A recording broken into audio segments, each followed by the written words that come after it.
differences.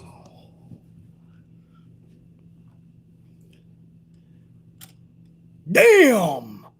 What up, unit? Gather on in. If you got a little bit of time, I got 2 shows we gotta go over. What's up? Red team, go! You guys hear me good? We're live, let me know you can hear me. And then I'll continue. What up? Jar9, loud and clear, fuck yeah. Fucking breaking shit already. Hopefully it's not gonna be the mic. File on in. Hold on. I'm breaking shit. Hold on. We are live. We are fucking live. What's up? I already got my tried and trues coming up in this bitch, man. I see all my people. Here's the deal, man. Relax. All is good, man. Extreme Rules has been saved. Remember, I was telling you just last live stream, I said half the card is only filled, man, if even. I mean, what are we going to do? It's next Sunday. Well, don't worry, guys. They just saved Extreme Rules last night. It's going to be a banger of a pay-per-view now. You know why? Because Carmella versus Liv Morgan has been added. Yes. Yeah. Woo. Right? Who's excited, man? Carmella versus Liv Morgan has just saved Extreme Rules. I mean, the card is still half not filled, but who gives a fuck? And on top of that, they added Apollo versus Shinsuke in a rematch. Bro, this might be the best pay-per-view I've ever seen in my life, bro. This may be, I mean, on paper, this is, again, half the card is not even filled out yet, but who gives a shit? I mean, we're gonna see Carmella and Liv Morgan. Yeah! Said nobody ever. What are we doing? What the fuck is this dude in Stamford, Connecticut doing? Save your Bruce Pritchard shit. Don't even try to come to this channel and say, it's Bruce Pritchard, it's John Laurinaitis, it's Creative 612 dipshit, it's George Barrios, it's fucking, it's Nick Khan. No. Hold up. You know who this is? This is Vince McMahon, who doesn't have half of his fucking card filled and the pay-per-view is next Sunday. Do the fucking math. Oh, so maybe it is filling out. Is that true? Street Profits versus Usos again at a pay-per-view? I wouldn't doubt that's official. I wouldn't doubt it. Just like Apollo versus Shinsuke had to be thrusted last night. They're putting weird matches in there that you would see on SmackDown, like Carmella versus Liv Morgan. That's a pay-per-view fucking... That's not only a pay-per-view match, but Carmella and Liv Morgan is at Extreme Rules. Chat, is there anybody that even knows one match that's extreme on this pay-per-view? It's next Sunday. The card isn't even filled out yet. That's the first big problem. Number 2, I don't think there's a match that's extreme. What is the extreme match? I think there's at least 7 matches named. There's at least 3 more that need to be filled out. Is there a fucking Extreme Rules match, or is this just called Extreme Rules? And next week for the go-home shows, they're just going to have to make 1 or 2 matches Extreme Rules, I think. I don't think there's one match that's extreme. Chat, am I right, or please correct me? In fact, JR9, you're right. There's 0 stipulation matches. What the fuck is extreme about Liv Morgan and Carmella? What is extreme about Apollo and Shinsuke? We've already seen that. Street Profits versus the Usos. We've already seen that. The Demon versus Roman. Is it a loser goes to hell match? And you literally have a pit of misery, and when they go in, you just see fucking flames coming up like they actually went to hell? What's the Extreme Rules? The WWE title doesn't even have a match. Does Big E have a match? Hold on, so they took the belt from Lashley before the pay-per-view, which makes no sense. Why not just give Lashley a pay-per-view match? So who the fuck is Big E? Big E doesn't even have a match at Extreme Rules, am I right? What is happening? Why is there a podcaster saying this? Nobody's got the fucking balls to stand up to the old bastard? I'm the fucking negative one. I'm coming up with all the shit that's negative. Why not talk about positive, BC? Because we have a pay-per-view next Sunday and nobody wants to talk about this. The card isn't even filled out. The pay-per-view is next Sunday. Is anybody gathering this? Number two, your WWE champion doesn't even have a match because Vince McMahon wanted to pop a rating against Monday Night Football. So now the title doesn't even... Lashley has jack shit. Big E has jack shit. And the WWE title is jack shit. How'd that work out for you, Vince? So the card isn't even filled out. The WWE Championship isn't even being defended. And there's not one match that's extreme. And the pay-per-view is literally called Extreme Rules. There's not even a stipulations match. Awesome. And then they wonder why there's people like me that come on and we gauge one another and we say, who's excited? I mean, how can you be excited? What is there to be excited about on this card? What is it? Is it Apollo and Shinsuke again? A match that we've already seen on SmackDown. So you're telling me it's just a SmackDown-worthy match, and now we're going to get it at a pay-per-view just because they don't have anything else. And then they throw Carmella and Liv Morgan because they don't have anything else. Don't even get me started on Becky Lynch and Bianca Belair. We're going to go over that when we get to the main event segment last night.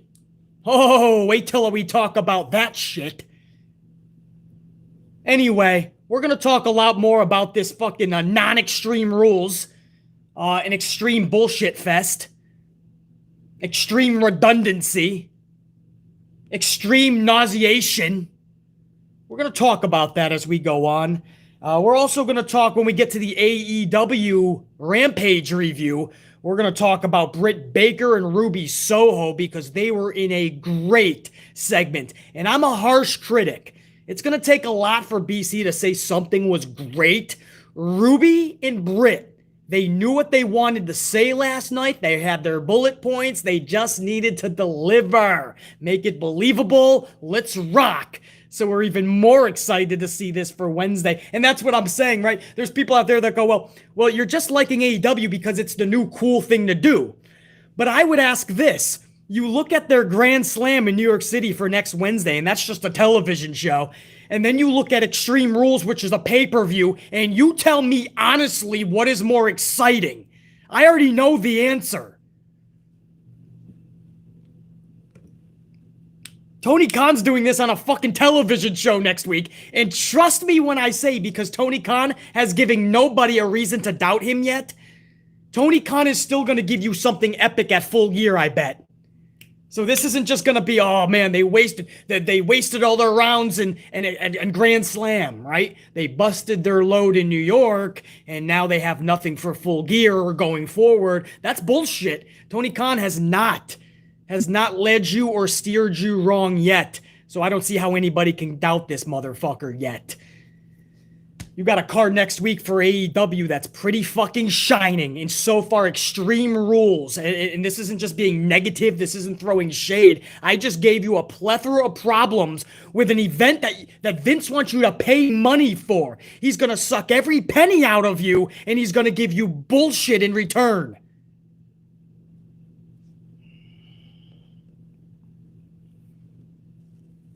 Also, before I get to the shows, man, this cold open isn't done yet, man. There is something I have to address. There's a rumor going around because I think Meltzy Boy said this, of course. Meltzy Boy, I believe, said that AEW or alluded that he talked to somebody who's a financial guy, and he said that AEW is worth around $400 million. That is false. And this is what I mean. Meltzy is reckless. This is dangerous reporting, man. There is no way that AEW, when Tony Khan himself said that they haven't even gotten into the black yet, they have not gotten into the stage where they're actually being profitable. Tony Khan himself said this. So even if you sell your assets in your library that you have now, sell off your contract, sell it all, there's no way you're worth nearly $500 million. Meltzy Boy is off his rocker. This is reckless reporting, and this is what I mean about somebody who is just not a reporter. He is not a real reporter. In the NFL, the MLB, the NBA, you cannot be wrong this many times and still have a job. This guy is a mark, and he calls himself a reporter. That's the bottom line. You cannot be wrong this many times. I love Ariel Helwani. You guys remember when Ariel Helwani, he got in trouble because he broke the Brock Lesnar returning to the UFC story. And he was behind the scenes at the time. Dana White allowed him in. He found out from several sources, and it was his job, he felt, to tell everybody because he was a real journalist. Dana White got pissed off. Now, you can talk that was ethical or not. That's fine. Everybody has their own way of thinking here. But the story was true. You know why? Ariel Helwani to this day says he made sure that he double and even triple checked the story before he reported it. Can you how awesome is that? And that's what they do in the NBA and the NFL, man. Real journalists, they don't just take a rumor or something from one person that might be behind the scenes and then they just roll with it. They find out if there's validity to it. And when a journalist, a real journalist, thinks he has enough to go on, and it can be proven down the line, they will release the story. You double check, you triple check. You make sure that you can dig up facts on it. When somebody is wrong this many times, they're not a journalist. Meltzer is a lying sack of shit. Over half of the stories he comes out with are legitimately stories. And people defend him by saying, well, he can't name his source because then he won't have the source. Well, with sources like that, who needs them if they're always wrong? It's one falsity after another, and now wrestlers have to step out and actually address these lies. It's bullshit. Adam Cole shouldn't have to do what he just fucking did.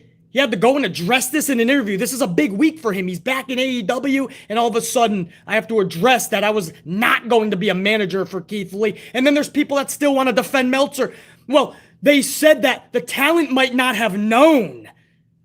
What are you talking about? Even after the fact, you don't think Adam Cole would have found out what the trajectory was? You don't think him and McMahon would have said something about like where they see him going in WWE? He said he had a great meeting with McMahon. But Creative 416 has the scoop. Keith Lee knows nothing about it. Adam Cole knows nothing about it. 416 broke the story. Nobody else knew damn thing about it. 416 is a lying sack of shit. That's not a source. When you cannot be proven, when everybody says, no, I've never heard of it, that's a lie. Bro, maybe your shit's bogus.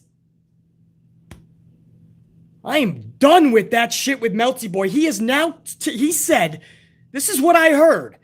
I don't do the whole social media thing, but I heard that he said he spoke to a financial guru, some shit, and they pegged AEW around $400 million. That would be nearly $500 million. It took WWE over 50 fucking years to get to become $5.5 billion worth.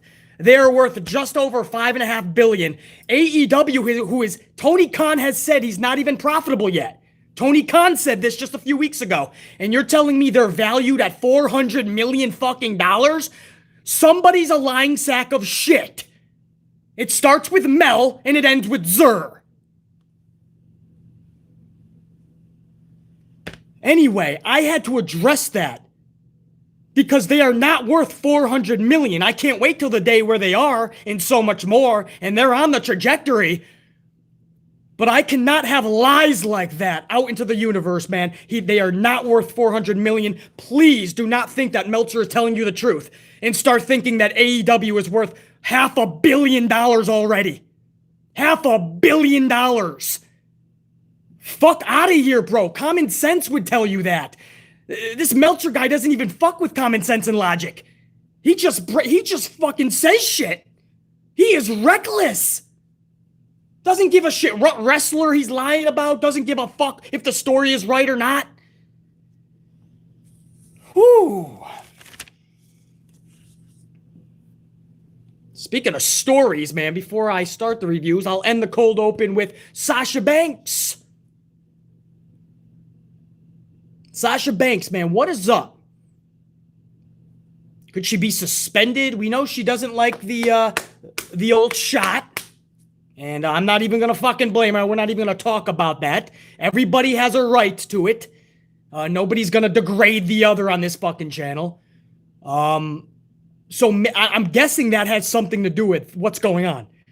I mean, she supposedly was there for the last couple weeks, but they can't use her or choosing not to use. I don't know what the fuck's going on with Sash.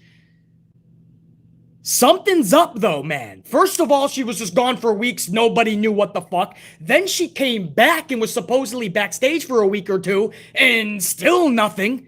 It's almost like they're trying to have meetings, but they can't get on the same page. I know a lot of these arenas and a lot of companies that they're mandating that you get that fucking thing in your arm. And Sasha doesn't like that. We already know that. So maybe that's what's causing all of this. But something's up with Sasha, man. Just like I was saying with Naomi for the longest time. Naomi came back a few weeks ago and then she was gone again. She returned. Naomi returned to SmackDown last night. Again, she came back a few weeks ago, was gone again.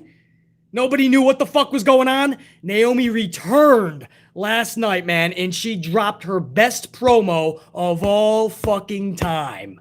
It was quick. Just about 50 seconds. That's what she said. But it was effective, man. We're going to get to Naomi as well, man. So Ruby Soho, Britt Baker, Naomi. I feel that the females stole the show last night for pro wrestling, or at least on these two shows, man. So you guys see this, it's called, I think, GCW. I don't think it's CG. I think it's GCW. But I saw something interesting where Nick Gage is going to be taking on Minoru Suzuki. I don't know if any of you guys even follow that or care, but I just thought about those two dudes. That's going to be hella fun to see Suzuki and Gage, man. I don't know if any of you guys caught that, but that just came across my attention before I started filming, and I had to stop and go, wait a second, that can't be true, because that's going to be fucking, like, you're going to have, like, there has to be an ambulance right there. There has to be a whole medical team, because these two are literally just going to try to destroy one another, so... Yeah, GCW, that's what it is. So I just thought that was interesting to send along to you guys too, man. You might want to check that out. I think it's going to be, man, I want to say October 23rd.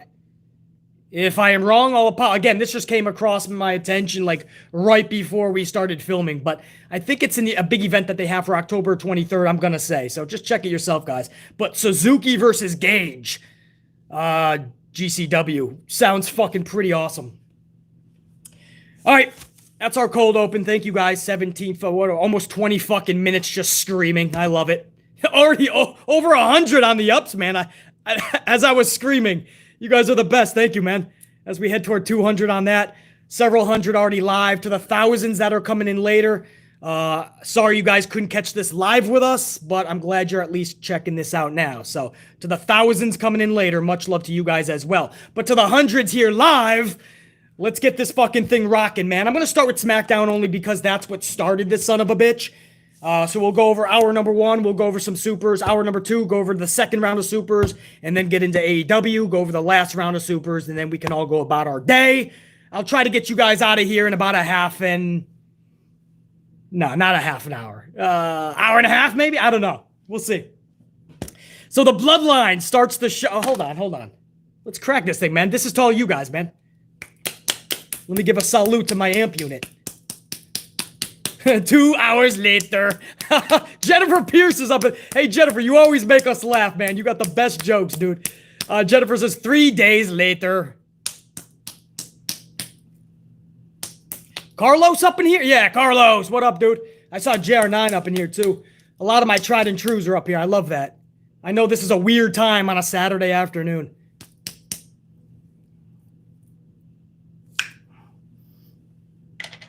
Salud, man. What is this? I don't even know. This is my 5th one of today. And this is a caramel frappuccino from Starbucks. Yeah. That's to you guys, man. Salute. What up, Carlo? You rang? What up, brother? All right, guys, I'm going to go over hour number 1. It shouldn't take that long. I mean, this show was, man, for Extreme Rules next Sunday, they're really not getting you excited for it. The Bloodline starts the show. Roman wants Knoxville to acknowledge him. I'm loving that, man. Roman needs to do that, man. Roman needs to talk more shit to the crowd. I'm not saying he has to be MJF status in AEW, but he's got to talk way more shit to the crowd. Acknowledge him. I love it. Paul Heyman talks about both upcoming opponents for Roman, which is Balor at Extreme Rules and Brock Lesnar, which is made official for Crown Jewel. And I believe that is October 21st. I think that's like a Thursday. I don't even fucking know. So, Balor, Lesnar, back to back. Next Sunday is Finn Balor. Brock Lesnar will be at Crown Jewel, Saudi, October 21st. I think I got that all set. So, Paul Heyman's talking a lot of shit to both. Big E then hits the ring, and then Finn Balor hits the ring. We go to commercial, and when we come back, Big E and Finn Balor are taking on the Usos. Like, what the fuck, bro? Think about this. Extreme Rules is next Sunday. Why the fuck is Big E on this show? And please don't tell me he's on SmackDown, please. The guy just won the WWE title. Right there has to be some authority figure with fucking balls or fucking big nipples, but I don't care what you are, female, dude, balls or nipples, you gotta have them flaming. They have to be out in the forefront because you have to have some authority on this show. Somebody has to say, hey, you have that title, guess what? You're on this brand. And we'll see what happens in the draft. No, this guy's now working both brands. You don't see fucking Roman just hip-hopping around. You can't do this shit, man. And it didn't lead to anything. If it was fucking leading to something, I could totally see. Right, if Big E was on the show and it was like, okay, you only have 7 days till Extreme Rules, Big E has to be a part of it, okay? This did jack shit. This was just to have the Usos eat an L unnecessarily? Just to have Big E on the fucking show? This is the type of shit that makes you want to put your dome piece through a brick wall. Big E and Finn defeat the Usos. Balor and Big E win this thing. It was a good match, but now what? I'll tell you what. We'll see it again because it's a contenders match, they said. So if you can beat the champions, down the road, you will get you'll be in a tag team title match. Well, fucking yippity dip, man. This is the fucking shucky ducky quacky moment of the month for Booker T. Now we get to see this same fucking match in the future for the titles. Title matches cannot be preset matches that we've already seen. This contenders bullshit has to stop. It has to fucking stop, guys. We cannot get to a title match by having contenders matches. You cannot go to a title match at a pay-per-view, which is supposed to draw excitement. Most of matches at pay-per-view should be matches we've never seen before. And instead, most of these title matches from now on are going to be rematches because the number one contenders got the title match by already beating them. So when you get to the fucking pay-per-view, you ain't gotta watch it. You've already seen the match. You've even seen the champions lose. Where's the excitement? This is fucking stupid, bro. This is goofy. It might as well be Disney World because this is goofy. Matches cannot be preset matches that we've already seen. That is called redundancy, and that is not fun. No, I am not going to be happy about anything about Big E and Finn Balor defeating your champions. The Usos are tag team titles, and all BC is asking for is that you treat them like tag team champions, that they look prestigious so that the titles can look prestigious. Instead, they look like fucking idiots.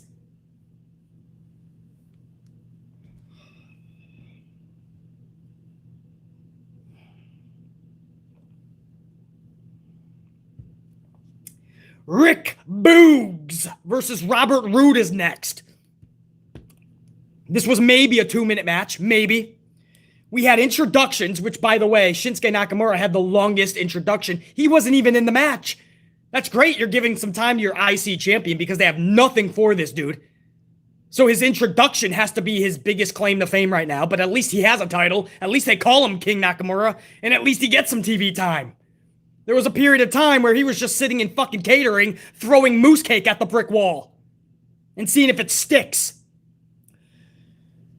So we get introductions, then we get a 4-minute commercial, and then we come back for a 2-minute match. I'm going to say that again. We had 3 minutes worth of introductions, a 4-minute commercial, and then a 2-minute match. Are you guys jiving with the time that I'm telling you? Does that not sound ludicrous to you? If it does, it's because it is ludicrous. It's goofy.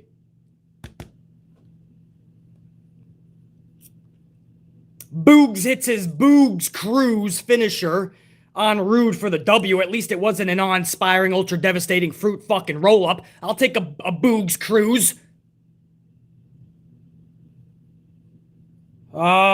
This was just just Robert Roode just eats another L. Robert Roode is no better than Barry Horowitz at this point. Post-match, Apollo and Commander Sneeze. They attack Boogs and the IC champion King Nakamura. And this all just leads to Apollo demanding a rematch with Shinsuke. So we get a 2-minute match. Boogs defeats Rude. And then Commander Sneeze and Apollo jump Shinsuke and Boogs. And then they just get on the mic and say, "We want the rematch." And that's it. That's it. And if you try to tell anyone that just excited you for Extreme Rules, you are fucking lying, bro. Or your standards are way too low. I mean, all of that led to that. A rematch. They have nothing. The company has nothing. Extreme Rules is next week. The card isn't even filled out. Your champion, Big E, doesn't even have a fucking match, yet they took it off the champion last week. They had Lashley lose when they had nothing for the pay-per-view. So they don't even have anything for Big E. And then on top of all of that, they don't even have an Extreme Rules match next Sunday. The pay-per-view was called Extreme Rules, and there's not one stipulation match on the entire card, which means next week there's only 2 shows left. Raw and SmackDown go-home shows. Both are going to try to thrust a stipulations match. One of these matches will have Extreme Rules out of nowhere, when none of these matches constitute for it. None of them. But we're gonna try to fucking make it seem like Liv Morgan and Carmelo should be Extreme Rules. Or a kendo stick match.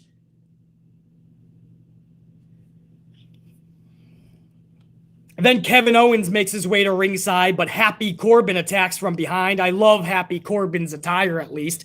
Happy Corbin's out there. He's got the fucking top hat on. He's got the button-down shirt with the first few buttons unbuttoned. I like that look. Might be a little biased, but I like Happy Corbin. I like broke Baron Corbin much better. But I like that he has a little bit of identity. I can fuck with this Corbin a lot more than like the Corbin we've been seeing. When he was King Corbin, that was just fucking, please, I need to shut the TV off or I gotta put my dome piece through a brick wall. And when he was just in his little black attires, black pants, black shirt, man, this dude literally put me to sleep. Broke Baron, Happy Corbin, sad Corbin, depressed Corbin, slightly motivated Corbin, highly caffeinated Corbin. Who gives a fuck? I like this Corbin way better than any other version. So he comes out and he takes out Kevin Owens. This was an oddly fast segment. I'm talking like 45 seconds at best, man. I mean, this was just Owens comes out, Happy Corbin attacks him. 45 minutes maybe later, we're cutting right to Seth Rollins being introduced. And he's about to come out to end hour number 1 to talk shit about Edge. It was just weird to me, man, that... I mean, I'm all for, like, packing your show with a lot of stuff, but you gotta let shit breathe a little bit.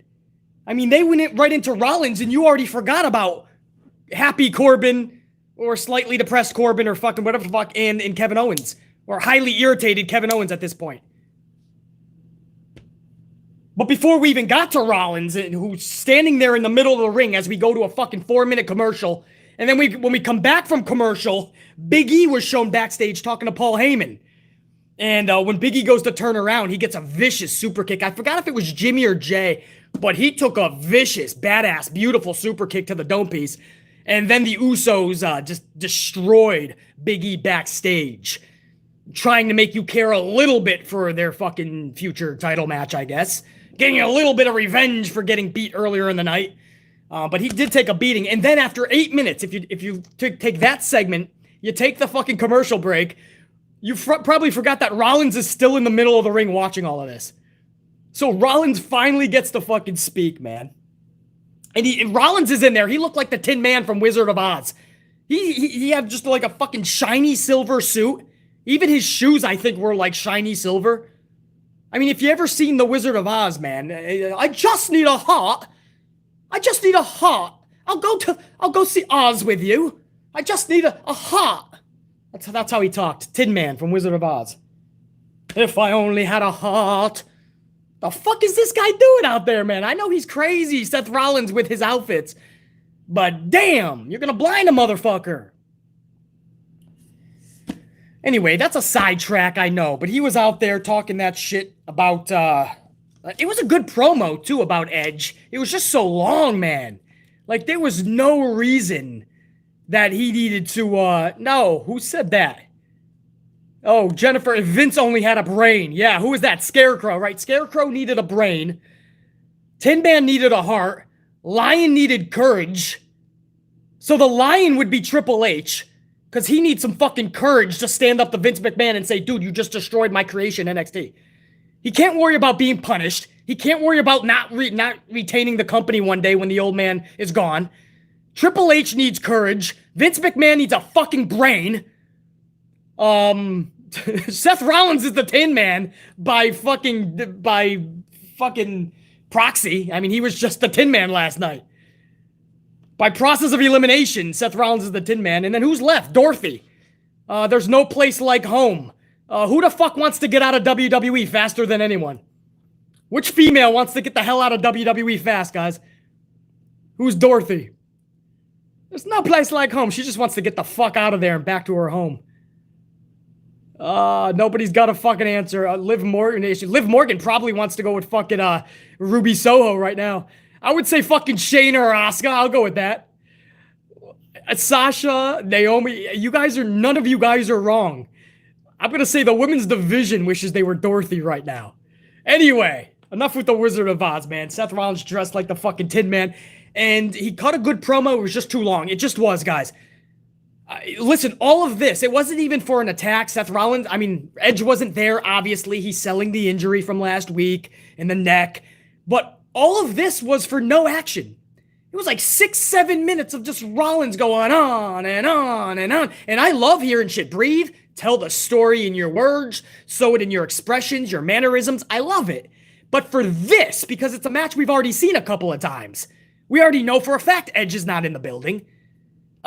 Man, maybe we can shorten this up at least 2 minutes, 120 seconds. I'm not asking for a lot, but this was not needed that long. I would have given Happy Corbin and highly irritated Kevin Owens another minute or two and taken that off of Rollins. Again, this is time management. This is what McMahon has to be better at, man.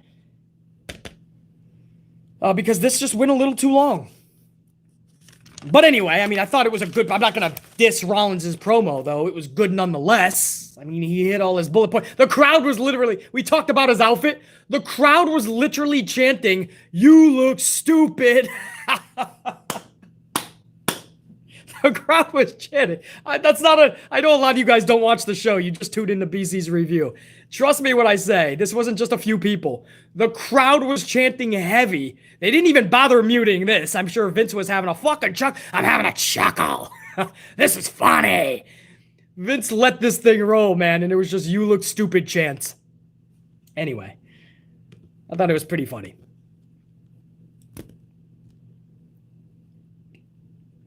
Zelena, Vega, and Car. Here we go. Here's where this just gets this goes off the rails. So Zelena Vega and Carmelo versus Toni Storm and Liv Morgan. This match was supposed to take place last week for the September 11th show. It's pretty symbolic, right? Especially, we know how much that meant to Zelena Vega last week. She even had special gear printed out. I mean, they took the social after that match was pulled, and they were not happy. Vince just said, "Hold up, that match is canceled." You think about what that meant for Zelena Vega. She lost her father for Sep 11, man, and she couldn't even get that one match. But they were professional. I'd be pissed. I don't know how professional BC would be, man. I'd be flipping the fuck out. I would still handle my business on TV, but behind the scenes, man, me and Vince would be having a little fucking discussion. But they were professional. They handled their business. Match was actually going good. Zelena and Carmelo versus Toni Storm, Liv Morgan. It was going good. But the finish came too quick and too sudden. Liv injures Mella's nose, supposedly. Mella rolls out of the ring, basically runs away or just doesn't get back in. Zelena is acting like it's the worst thing to ever happen in pro wrestling. And all of a sudden, the ref hits 10. And I'm like, come on, bro. Like, normally I understand that, right? That fits Carmella's character. Toni and Liv get a win. No harm, no foul. But the match was going good. They were just starting to really gel. BC was saying for this fucking tag match, I was going, hey, give them another 3-4 minutes. This is going, and all of a sudden she just rolls out and a sudden finish. BC didn't like that, man. But again, that was the plan. Maybe they didn't think it was going to go this good, and they just said, hey, you have this a lot of time. You're going to lose like this. I get it, man. I get it.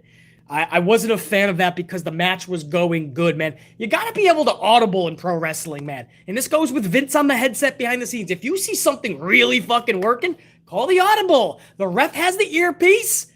The ref's talking to his wrestlers. Oh man, it just, I don't know. It highly irritated me, that finish, man. It wasn't a roll-up, though, but at least, hey, Toni Storm got airtime.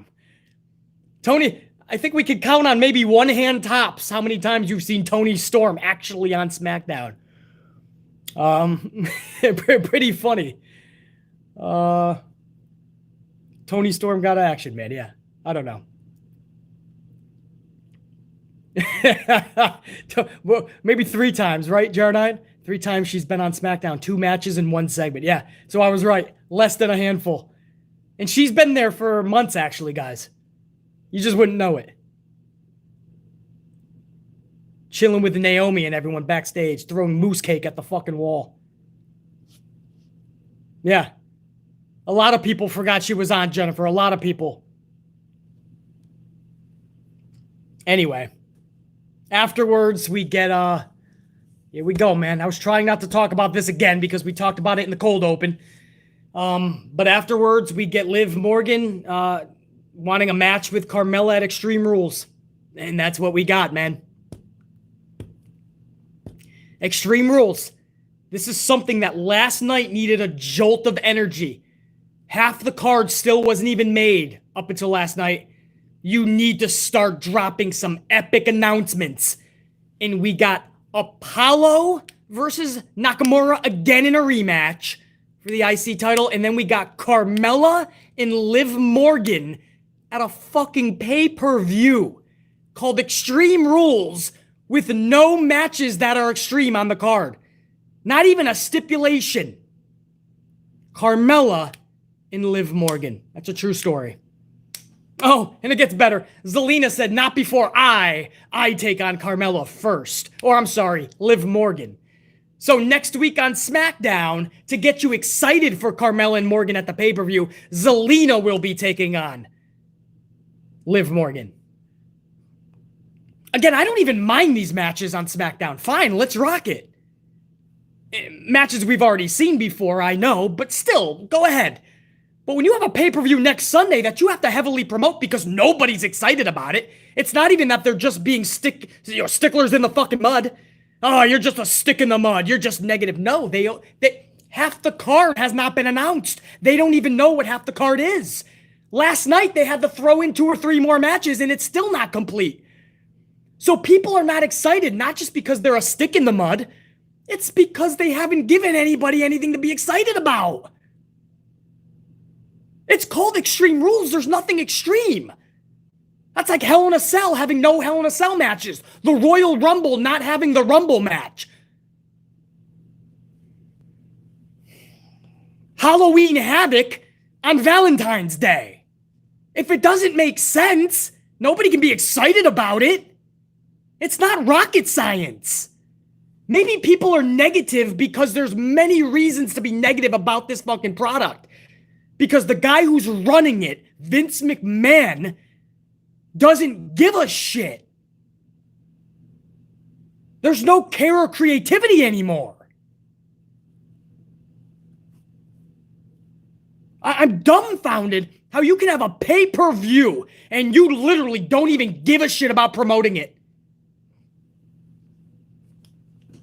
You know, before the WWE Network, even before Peacock, when it was the WWE Network, and it was still literally you had to pay money every month, like pay-per-view legit, 30, 40, 50, 60 bucks. The pay-per-views were starting to get really bad. When it got to the network, we were all like, oh shit, Vince is getting upfront subscription money now. He ain't gonna give a fuck. Man, I was hoping we were wrong, bro.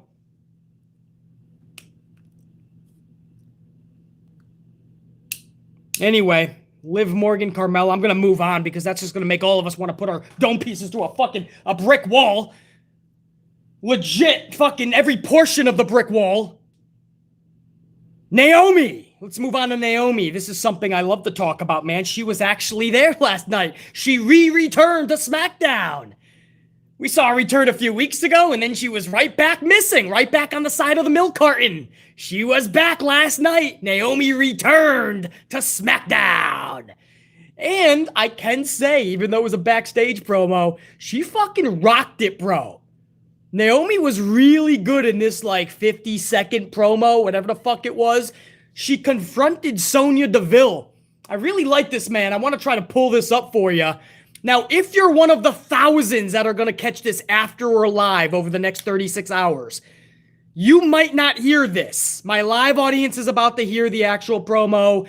Because there is afterwards usually some copyright issues, I usually have to trim stuff like this out, so it's not a problem. So, to you guys who are catching this later, not live, you guys are probably not going to hear this. It had to be trimmed out later in editing. My bad.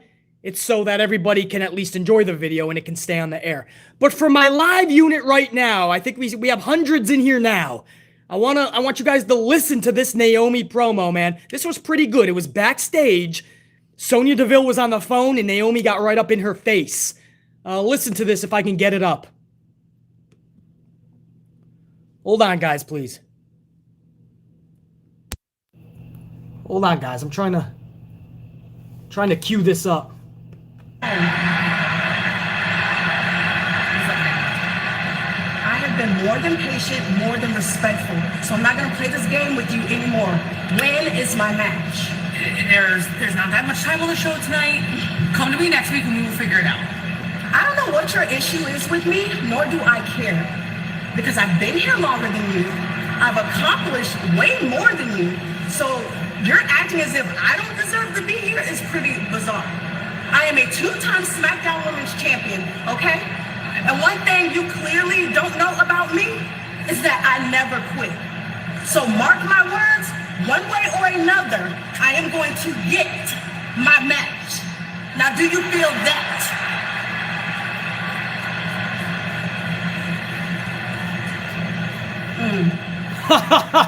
She ended it with, like sizing her up like, bitch, you get that, dude. I hope you guys were able to hear most of that anyway, man. Obviously, that's on a back box, but hopefully you guys got to hear most of that. I mean, she got up in Sonya's face and she was like, when am I going to get my match? I've been here longer than anyone, but longer than you for sure, and you just overlook me.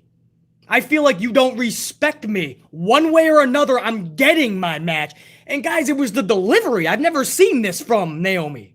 And you guys know this is a pro Naomi channel. I'm not gonna lie about that. I have no reason to. I fucking love Naomi. I think she's one of, if not the most athletic female in WWE. I mean, she is right there. Whether you say it's Charlotte #1 or Bianca, Naomi, when it comes to athleticism, is right there. And her matches, no matter how you feel about Naomi, Naomi's matches, when you're talking about moves and spots in the match, we're always talking about Naomi. That's not a coincidence. That's when you're good at what you do. Now, when you can add more conviction in your promos, your game is just going to be elevated. Now, I don't know what was in that moose cake at catering the past several months, but shit, have more of that. because that was conviction. I've never seen those mannerisms when Naomi cut a promo before. I've never heard that type of delivery in Naomi before. And I followed Naomi very carefully over the last several years especially. This was a different Naomi last night. So here's a wild idea, Vince. Let's take this Naomi and let's rock with it. Looks like Sonya's first match back would be with Naomi. I love it. Why do I have a feeling they're just going to feed Naomi to Sonya, though? That is not good. But I could not be more proud of Naomi, and I think just believe in yourself. I know that sounds so corny, but if I'm Naomi, if I'm somebody in Naomi's ear, believe in yourself, keep dropping that type of fire. Because we already know you can go in the ring. If you could bring that smoke on the mic, man, you just elevated yourself. So A, it was good to see Naomi. B, it was good to see and hear her like that. And C, was that B? Yes, A, good to see her. B, it was good to see and hear her like that. And C, what this could lead to if done correctly. Anyway, could not be more fucking proud of Naomi last night, man. She is back. As JR would say for Stone Cold, Naomi. That's what BC does. Anytime I see Naomi, I just start fucking flipping out because I'm like, she's on TV. She's been found. Sami Zayn versus Dominic Mysterio followed. Ray is on commentary. Ray turned into a coach yelling at Dominic throughout this entire match. This seems weird to me only because we've seen them for over a year now together. And now all of a sudden, Rey Mysterio is his coach and wanting him to be better and yelling at him and turning into an obsessed father. You got to relax. You're not his coach. I understand the story is going to lead to their turmoil, but it just comes out of left field with a hockey stick. I mean, they were just fine for over a year. Like, what led to this happening, you know? All of a sudden, Ray woke up and said, I want my son to be better. Just weird to me, man. Ray turns into a coach yelling at Dominic this entire match. Dominic attempts the frog splash, but Zayn hits double knees into the gut of Dominic and then rolls Dominic up. And that's right, I'm going to JR9, sorry not sorry, man. This is going into the awe-inspiring, ultra-devastating fruit roll-up category. Because after the double knees, it was not a straight-up pin. They did some weird thing where Zayn couldn't get his legs to be pinned up closer to his head. And then when he finally got them, then the referee dropped down. So that's a roll-up. So JR9, sorry to spoil it. I don't know if you already had it in a roll-up. Probably not. But if you don't mind, switch up the numbers. I want that going into the roll-up category. I think what was probably supposed to happen was the double knees right into the pin. You guys know what I'm talking about. We've seen it many times where the guy attempts a frog splash, he gets a double knees, and he stays there. So then the guy on the mat just cradles him a little bit and flips him over. So either way, it was going to be a double knees fruit roll-up combo. It wasn't, though. After the double knees, they split up for a second, and then he just kind of got his legs pinned back to his head. That's a roll-up. So absolutely that goes under roll-up category. Yeah, oh, you guys already got the fruit. Hold on, guys. Hold up on the fruit. There might be another one, no? Was that the only fruit one in this one? No, I think AEW definitely had a fruit roll-up. You might want to give some fruit over to AEW when we get to that review. Rampage, that review is coming up after we do some supers in a minute. But, so, yeah, man. Fucking Sami Zayn. Hey, Sami Zayn won a match. I guess beggars can't be choosers. That's always good to see. And I guess this adds to dissension and turmoil between Dominic and Ray. All right. I mean, I'm not that pissed about it. Again, this wasn't at least a straight up fruit roll up. You know what I mean? It wasn't just like, oh, I just scooped you up and you can't get out of it. You know, at least it was a double knees first. But it just looked like an odd combo after that, man. And then he just pinned his head back. I don't like that shit, man. You know? And if it was just botched and it was supposed to be the cradle off of the knees, then I'm still putting that under fruit roll-up. The main event slot was reserved for Bianca Belair. This was her homecoming. Kane returns to WWE as mayor of Knoxville, and of course, Bianca is from there as well. So this was billed up as Bianca's homecoming. You got balloons in the corner. You got the school colors all in orange for the mat, the canvas, and everything. Bianca's all dressed, banging out in orange. She's got some Seth Rollins boots on. Her whole boots were Tin Man silver, but Rollins let her borrow them, so that was pretty cool. And again, it was good to see Kane, man. You know, Kane was used so bad the last 5 years of his WWE run, and that's sad because I really, really like Glenn Jacobs, man. I really like Glenn Jacobs. He's such a good dude. And Kane had some good moments, man. When Kane first came on the scene, not Isaac Yankem DDS, but Kane, some really epic moments and good feuds, and we'll all remember his storyline with his brother, Undertaker, Mark Calloway, storyline-wise. But the last 5 years has been kind of sad. And they destroyed him like they did with Big Show. Big Show probably could have been something, man. I like the Giant in WCW. When he became Big Show after he was Paul White for like a month, they destroyed him. The name alone, Big Show, destroyed that guy. You can't take someone seriously whose name is Big Show. You can't do it. So anyway, it was good to see Glenn Jacobs last night, and this is to pump up Bianca Belair. And I'm thinking, dude, they're going all out here. They got the balloons, they got the canvas. Kane presents Bianca Belair with the key to the city. It's a huge, giant key. It's usually a ceremony that a lot of towns and cities will do with a famous person. When they come back to the city, they offer them the key to the city, and it's just a fake key, obviously. So it's it's to be viewed as like a trophy.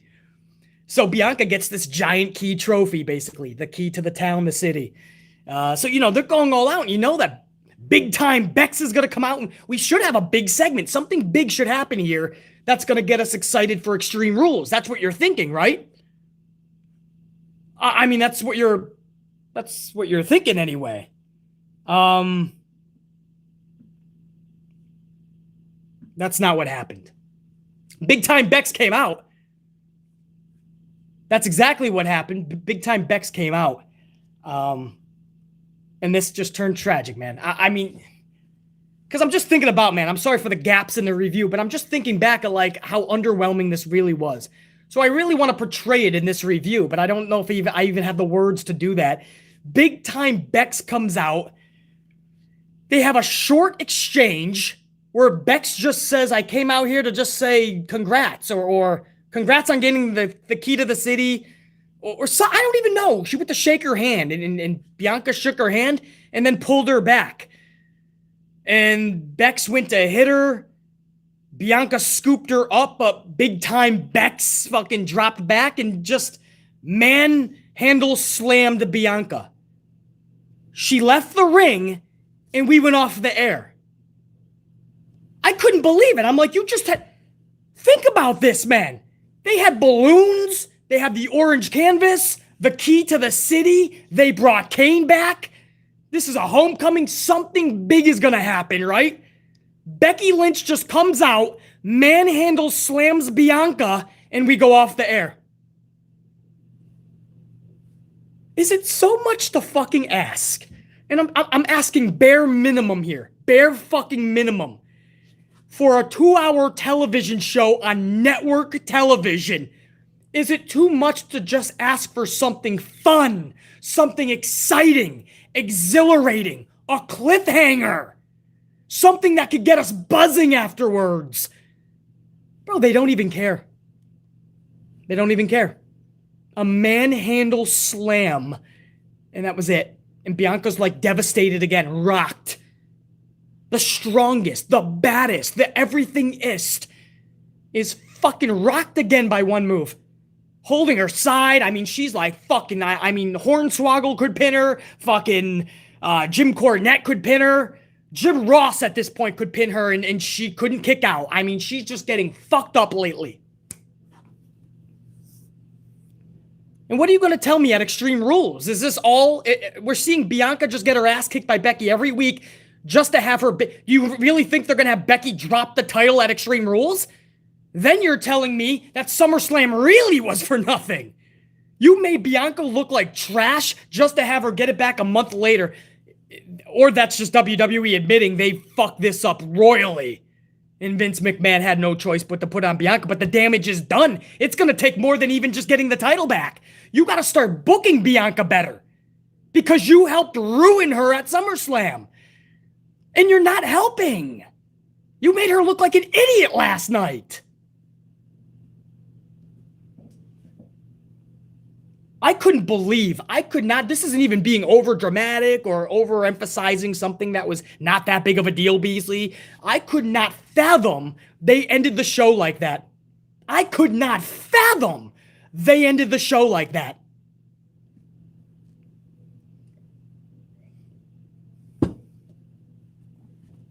And again, the theme of this whole review for WWE, nothing that happened last night. And you know I'm being honest. You know if you look in the mirror, you're going to say, BC was right. Nothing last night got you excited for Extreme Rules. In fact, still, there is not one match that's extreme next Sunday. There's not even a match that is a stipulation. In fact, the card isn't even filled out yet, and there's only 2 shows to go. One more Raw, one more SmackDown. It's called the go-home shows. This is where you're supposed to put your final preparation for your stacked card. Do you know what Vince McMahon and WWE is currently doing? They're still trying to pencil in matches.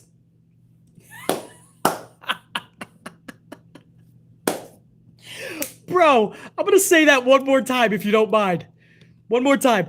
The go-home shows are for your final build. These are where you really build up the final anticipation, dot your I's, cross your T's, get your fans really excited for your already mentioned card. This company, yet again, they do this all the time, but this is just one of the more tragic times. This company is still trying to pencil in matches next week. And then you wonder why nobody could be excited. You don't even know the card, bro. And the card that they have, check this out.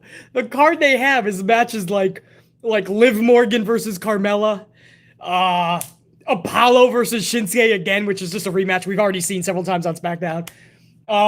Street Profits versus Usos, which we've already seen several times on SmackDown and on other pay-per-views. Oh, fuck, man. I don't even know. Big E doesn't even have a match. They took the title off of their champion last week. Their champion that was champion for over 7 months, Bobby Lashley. They just took the title from him 2 weeks before a pay-per-view. Put it on Big E so he could try to pop a rating against the week number 1 of Monday Night Football. And now Vince McMahon's like, shit, maybe we shouldn't have done that. Because now, there's no title match next week at the pay-per-view. The Big E now is just coming over to SmackDown just because. He's like, guys, remember I was a member of SmackDown. Yeah, Big E, now you have the WWE Championship, so why are you even here? As Bianca would say, you don't even go here. You have the title, why are you not at Raw? And he didn't even come over for anything. He didn't set up a fucking title match, nothing. He's feuding with the Usos for tag titles. You can't make it up. You couldn't. You couldn't if you tried. That's your SmackDown review. For, what was it, the 17th? 17th of September, 2021. We're going to go over AEW in just a little bit, but I want to go over the first round of my supers, man, my VIPs. If you guys don't mind. I know I saw a lot of supers already come up in here. So I want to make sure my MVPs, my VIPs, all know they're getting the love right back, man, the love and respect. And we started, there was a lot, actually. This could be a long number, round 1 here, but I am going to get to AEW Rampage for last night, guys. I am going to review that in just a few minutes. But I want to get over to the first one, which is the fourth one. The fourth one, 5-Spot Coffee. They done Bianca dirty again at home this time. Yeah, fourth one, we just discussed that, man. They just make her look like an idiot, fourth one. I don't know if there's another way to... You just got to be honest with it, man. They just made her look like an idiot, you know? And this is right after she was made to look like a joke at SummerSlam. And if you're hanging your hat on, but we're going to have her win the title back at Extreme Rules, then what the fuck was SummerSlam for? Now you're admitting that you did wrong, but you're still booking her poorly. So, just none of this really makes... It's just them fucking up, bro. It's just them wholeheartedly fucking up, fourth one. So absolutely, dude. Doing her dirty is an understatement. Joey's Adventures, a couple of coffees, a 5-spot and a 2-spot. I'm going to Grand Slam next week. Can't wait. Joey's Adventures. Have fun, dude. New York, Queens, man. It's going to be a lot of fun, Joey's. It ain't like going to a fucking Vince McMahon show where you want to bring your fucking Snuggie and your little pillow. Get ready. Your little airplane pillow. Because you might take a nap during a Monday Night Raw. Joey's Adventures, you're going to have a lot of fun at Grand Slam, bro. Have fun. Joey's Adventures also says, I think they may put the title on Bianca again as a transitional champion to get the title back from Becky to Naomi bloodline. I mean, I guess I'll take that Joey's in half respect, but the other half, then you're still doing Bianca dirty. Bianca should not be a transitional anything. Bianca's got the talent to be the gal.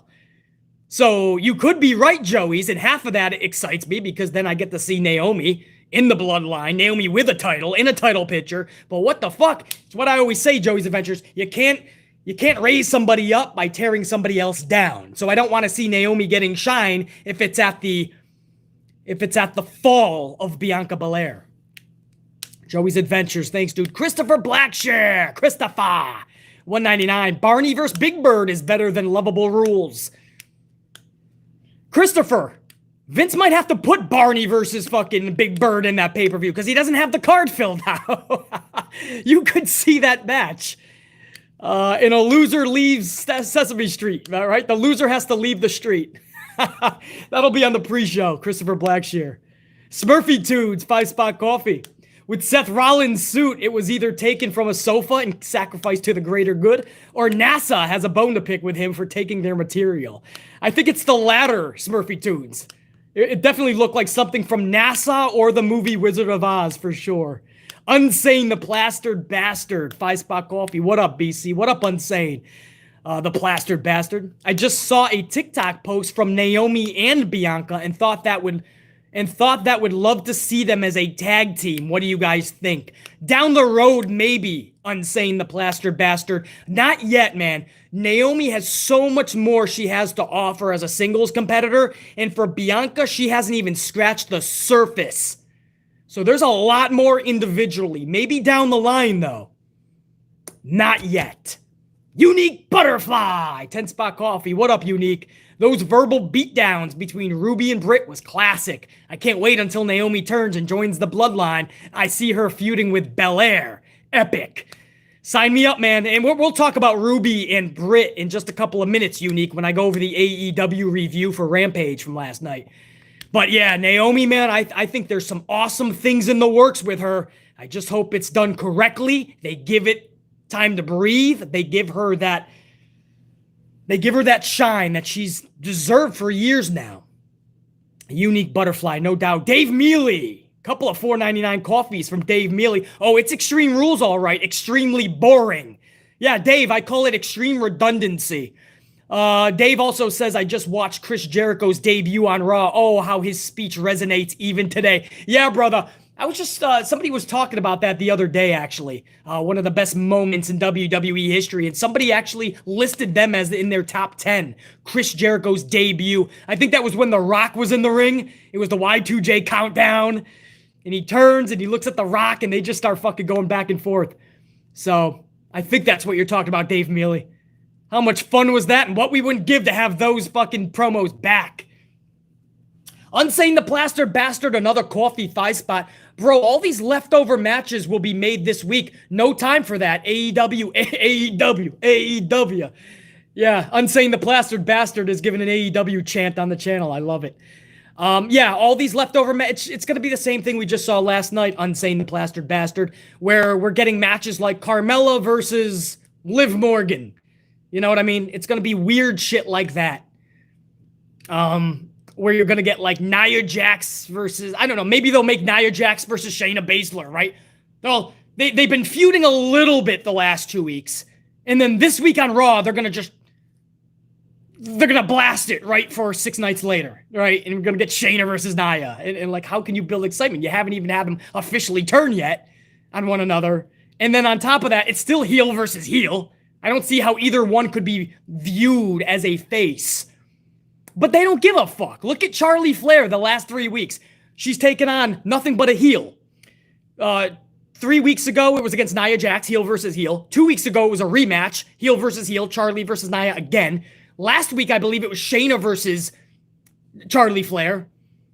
I mean, I don't even give a fuck anymore if you're excited or not. Or, I mean, even the casual fan doesn't know who to root for because it's a heel versus a heel. Anyway, yeah, man, all the matches, you're right. All the leftover matches, they're just going to be made, thrusted out there, and then people are going to be going, well, why are you guys not excited? You're just always negative.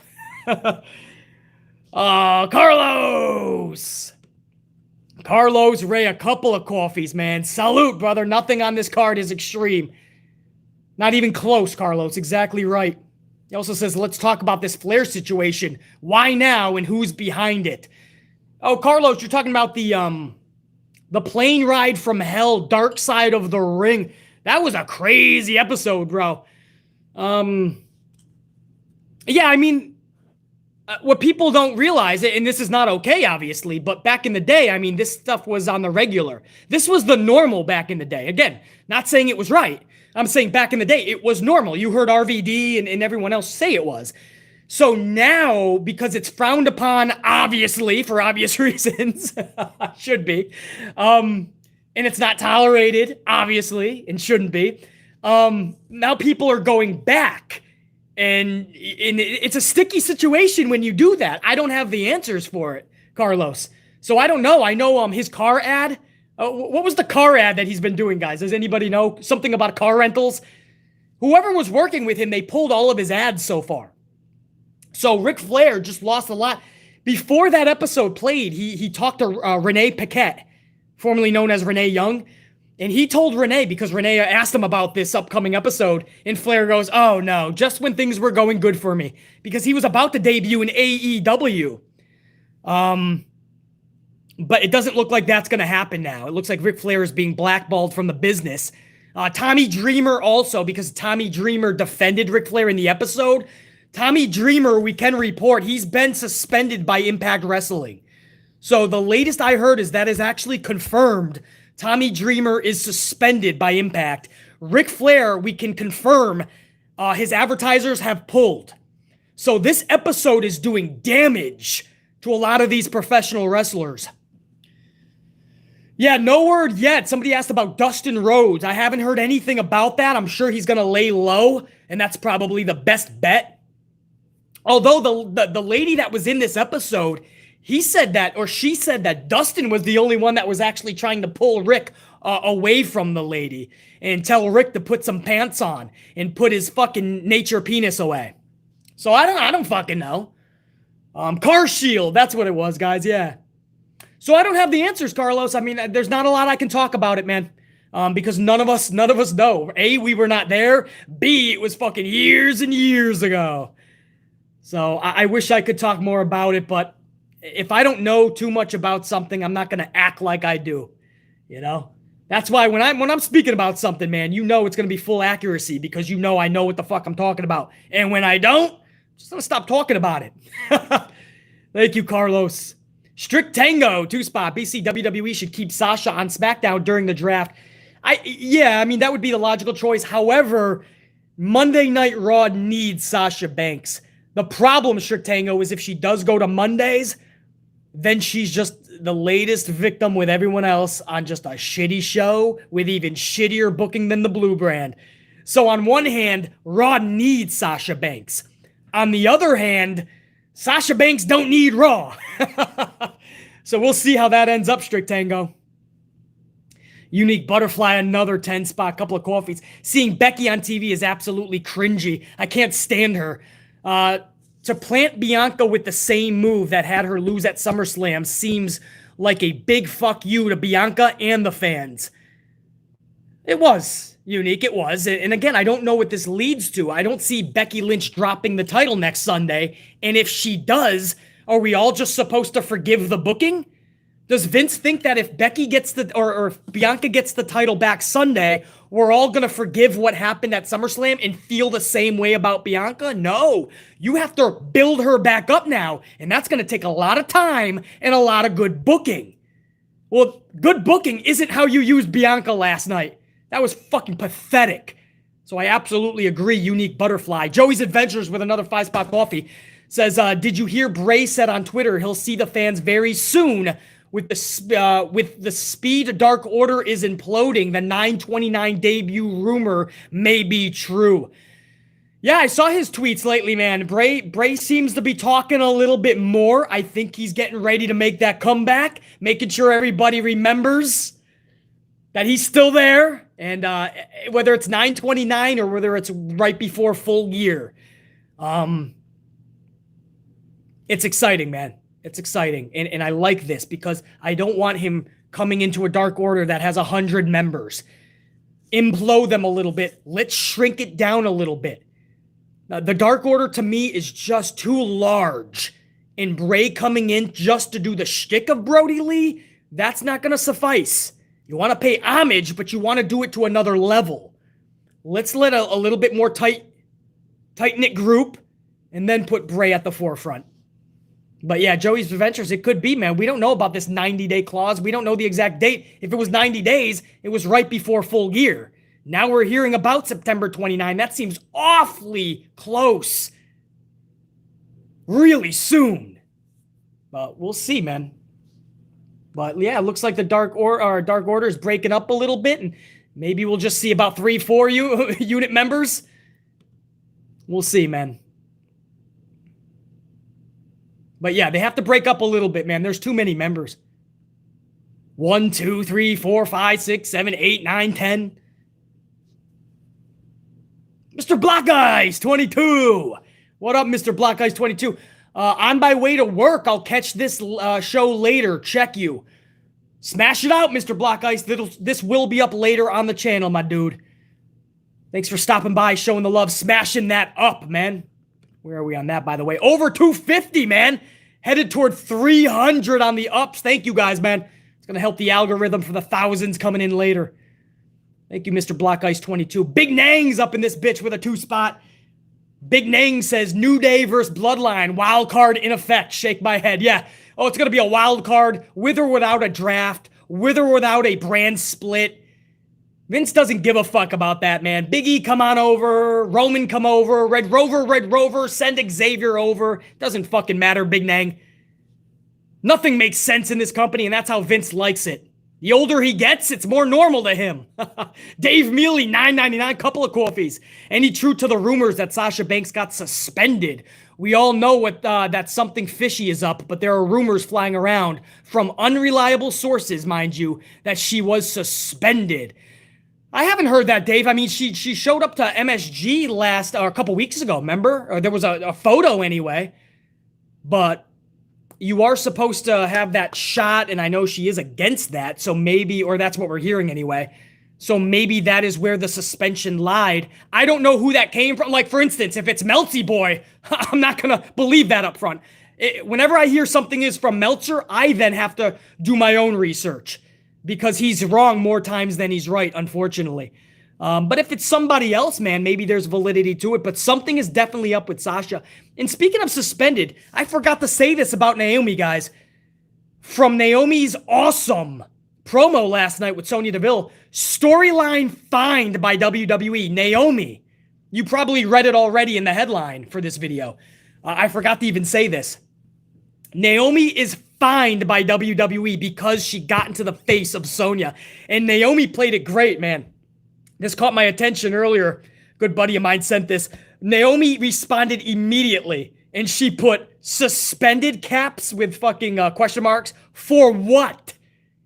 Like, she's saying, what are you suspended? That's how petty you are? So she's playing this up beautifully to lead to a Sonya versus Naomi match. But storyline-wise, Naomi has been fined by WWE for getting into the face of a top WWE official, in this case, Sonya Deville. On the flip side, Sasha Banks could be suspended. Something is up with Sasha, man. She was gone and nobody knew what the fuck the reason was. Then she came back to have meetings with Vince and was backstage at SmackDown, we heard, for a couple of weeks. Still not used and not a peep. Something's up with Sasha. We just don't know. I don't know, man. Dave Mealy, I just don't fucking know, bro. I'm still trying to do my own research on this. Larry Lockett. Haven't seen Larry Lockett in this bitch for a minute. $9.99. What up, Larry? Yo, what's up, BC? What up, Larry Lockett? and the AMP unit. What up, BC and the AMP unit? I turned 21 on Tuesday, just in case I miss a stream. I've been doing indie shows. I love you guys so much. Thank you guys for the support who I've seen in person. So AMP unit members, if you see Larry Lockett on the indies, make sure you say, what's up, man? Represent the unit in full. Larry Lockett, all the best on the indie scene, my dude. And happy early birthday. I know it's not your birthday yet, but we're going to send out a pre-birthday well wish to you. And we'll probably have a stream before that. So try to catch it. Larry Lockett, all the best, dude. Thanks for stopping by, saying what's up, smashing that love right back to you from the unit. Who do we got? DeMonte Mabry up in here, man. DeMonte, 5-Spot Coffee. I went to an MCW pro wrestling show last night, and I had more fun going to the MCW event than watching a WWE show on Mondays and Tuesdays on TV. I could easily see that to be true, DeMonte. I always say this. I started out kidding, and in the past couple of years, I mean this, DeMonte Mabry. I can go at the local bingo hall around the corner and get better action and more suspense and more excitement from the local bingo hall with Danny Dipshit Dugenheimer and Fuckwad Fred taking on Peacock Paulie and Weed Whacking Walnuts. I can get fucking batshit crazy Becky versus Do Nothing Debbie. Special guest referee, my local pizza delivery guy, Luigi Lugnuts. I can get all that action, and it's much better than what you're going to see on Raw. DeMonte Mabry. Keep supporting those indie shows too, man. Things like MCW, all that shit, man. Support that. Good wrestling, getting the love and attention from fans is good for all of us. Weed Whacking Willie, a 2-spot and a 5-spot. Weed Whacking Willie says, what's your opinion on Tommy Dreamer's comments? I mean, he was defending somebody he really respects in Ric Flair. Is it in poor taste today to say things like that, especially public? Of course. I mean, many people will tell you, even if you believe that, dude, like, don't say that on national TV. You know what I mean? But Tommy Dreamer is not fake. Tommy Dreamer had some issues back in the day with mental health as well, and he's just not somebody who's going to bite his tongue. He really respects Ric Flair. He doesn't like how things are being brought up now that were done years and years ago. And he's not afraid to say that. Is he right or not? Dude, I'm not going to get into that discussion, you know? Obviously, today, it's probably not good to say what Tommy said, but Tommy is not a fake. Whether it's frowned upon, or whether he should be saying or not, Tommy Dreamer is going to tell you what's on his mind. And now he's suspended from Impact Wrestling because of it. That's my thought. I don't have thoughts on it. I mean, I'm still trying to dissect the episode, man. I mean, that was a lot to unpack. Weed Whacking Willie also has a 5-spot saying Sasha was off TV 3 months for storyline reasons, came back for 2 shows, then was off TV again for unknown reasons. Sounds like the end of Bray's career. Yeah, it's like the same trajectory. Weed Whacking Willie. Same trajectory of like Bray, maybe slightly different in an area or two. But this does not sound fucking good. Could you guys just imagine? I know this is going to sound ludicrous, but we thought the same thing months ago with Bray Wyatt. So let me just run this by the live stream chat. Could you guys imagine if we hear in the next 7 days that Sasha Banks has been released by WWE and we start talking about Sasha Banks in AEW? Sasha versus Britt Baker championship on the line. Just think about it, because it may sound ludicrous up front. It's not so ludicrous. By the end of the month, you could see Bray Wyatt in AEW. I'm sure just a month ago, 2 months ago, we thought that was never even a conceivable possibility. Not even a notion that could be considered. Well, it's happening with Bray Wyatt. Who the fuck says it can't happen with Sasha Banks? Look what the fuck's happening with her. Nobody knows. Could you imagine having Sasha Banks in an AEW organization?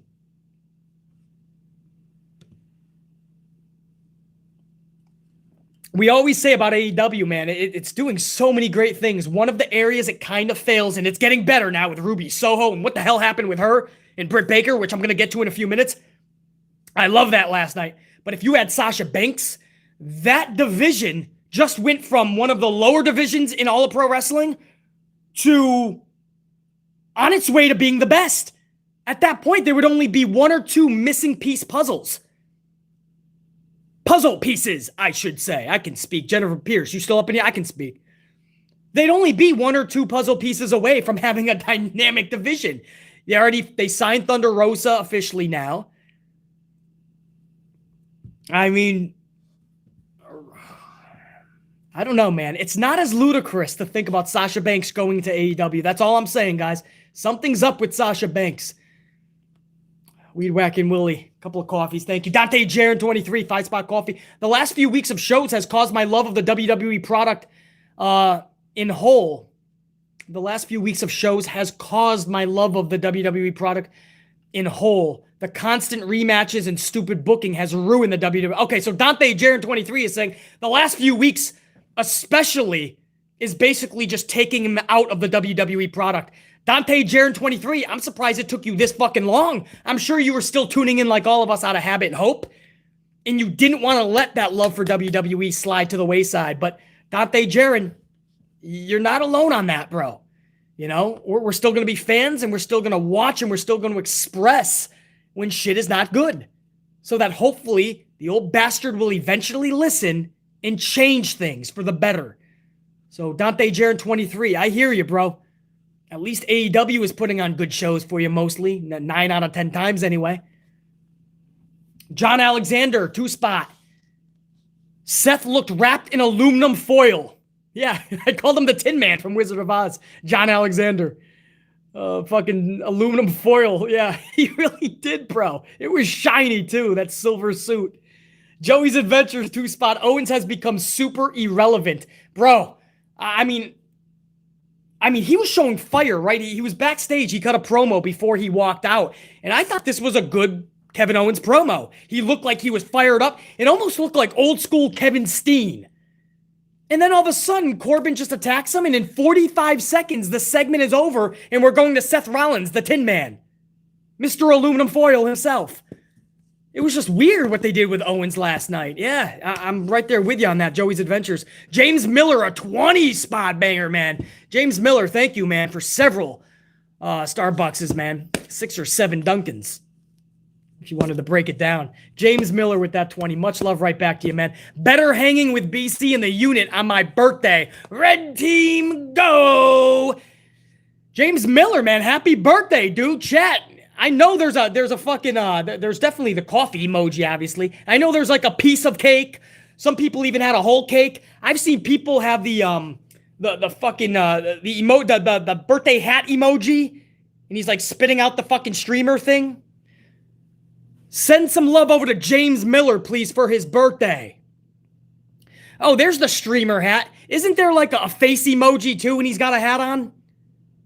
You guys are so much better at this phone shit than I am, man. All these emojis and social media. That's not my thing. There's the cake, Stacy. Isn't there a fucking a face emoji that has a hat on? Yeah, Ashley Stegel's got it. Smurfy Toots. Yeah, man. All right, there's even cupcakes and ice creams in this bitch. Now, James Miller, if this isn't a birthday party, I don't know what the fuck is, bro. So, hopefully, James Miller, you're getting the love right back to you from the unit in BC, man. Thank you for that 20-spot, dude. Not needed, always appreciated. Carlos Ray, 5-spot coffee. BC, I think that Toni Storm should have kept her mouth closed. I think her push is over. Carlos, you could be right, man. Although, they got her back on TV. This is a slow integration. So, we'll definitely know if that's true, Carlos, in the next 2 weeks. Like, if she's off the next 2 weeks, or she's off next week and then comes back in a quick 1-minute squash match and she loses, then Carlos, you are 1,000,000% right, my friend. 1,000,000%. John Alexander, another 5-spot coffee, says, didn't you hear Vince cut catering? Goodbye, moose cake. Hello, cheese and crackers. Yeah, there is reports that even catering has been fucking chopped in half. So you gotta bring your own moose cake, man. I mean, it's a good thing Braun Strowman's no longer in that company. Because now if somebody stole his Capri Sun, he would go ape shit. He would tear fucking right through the brick wall. Who's got my Capri Suns? Right? It's little Nicholas in the corner. Sorry, tag team partner. Anyway, yeah, John Alexander, man. Vince is so cheap, he's fucking cutting catering now. Unsane the plastered bastard. Another 5-spot coffee. The concept of Extreme Rules should have been dropped with the end of Ruthless Aggression era. I wholeheartedly agree. I absolutely agree, Unsane the Plastered Bastard, because just like Hell in a Cell and all those other gimmick pay-per-views, they no longer hold validity. Even Money in the Bank, I enjoy that when it's part of WrestleMania. Because lately, they're just not doing it correctly on its own as a pay-per-view. Hell in a Cell has been ruined the last couple of years. The fucking Rollins and Bray Wyatt thing, when it ended the way it did, and it's supposed to be Hell in a Cell, but the referee is like, this is too crazy. And the referee calls for the bell in a match that is literally called Hell in a Cell. And then this past year, don't even get me started. There was a Hell in a Cell match before the actual pay-per-view on SmackDown. And then after the pay-per-view, there was another Hell in a Cell match on Raw. I mean, they just ruined it. And now Extreme Rules is next Sunday. The card isn't even filled out yet. And on top of that, not one match has been made into a stipulation, much less an Extreme Rules match. Nothing.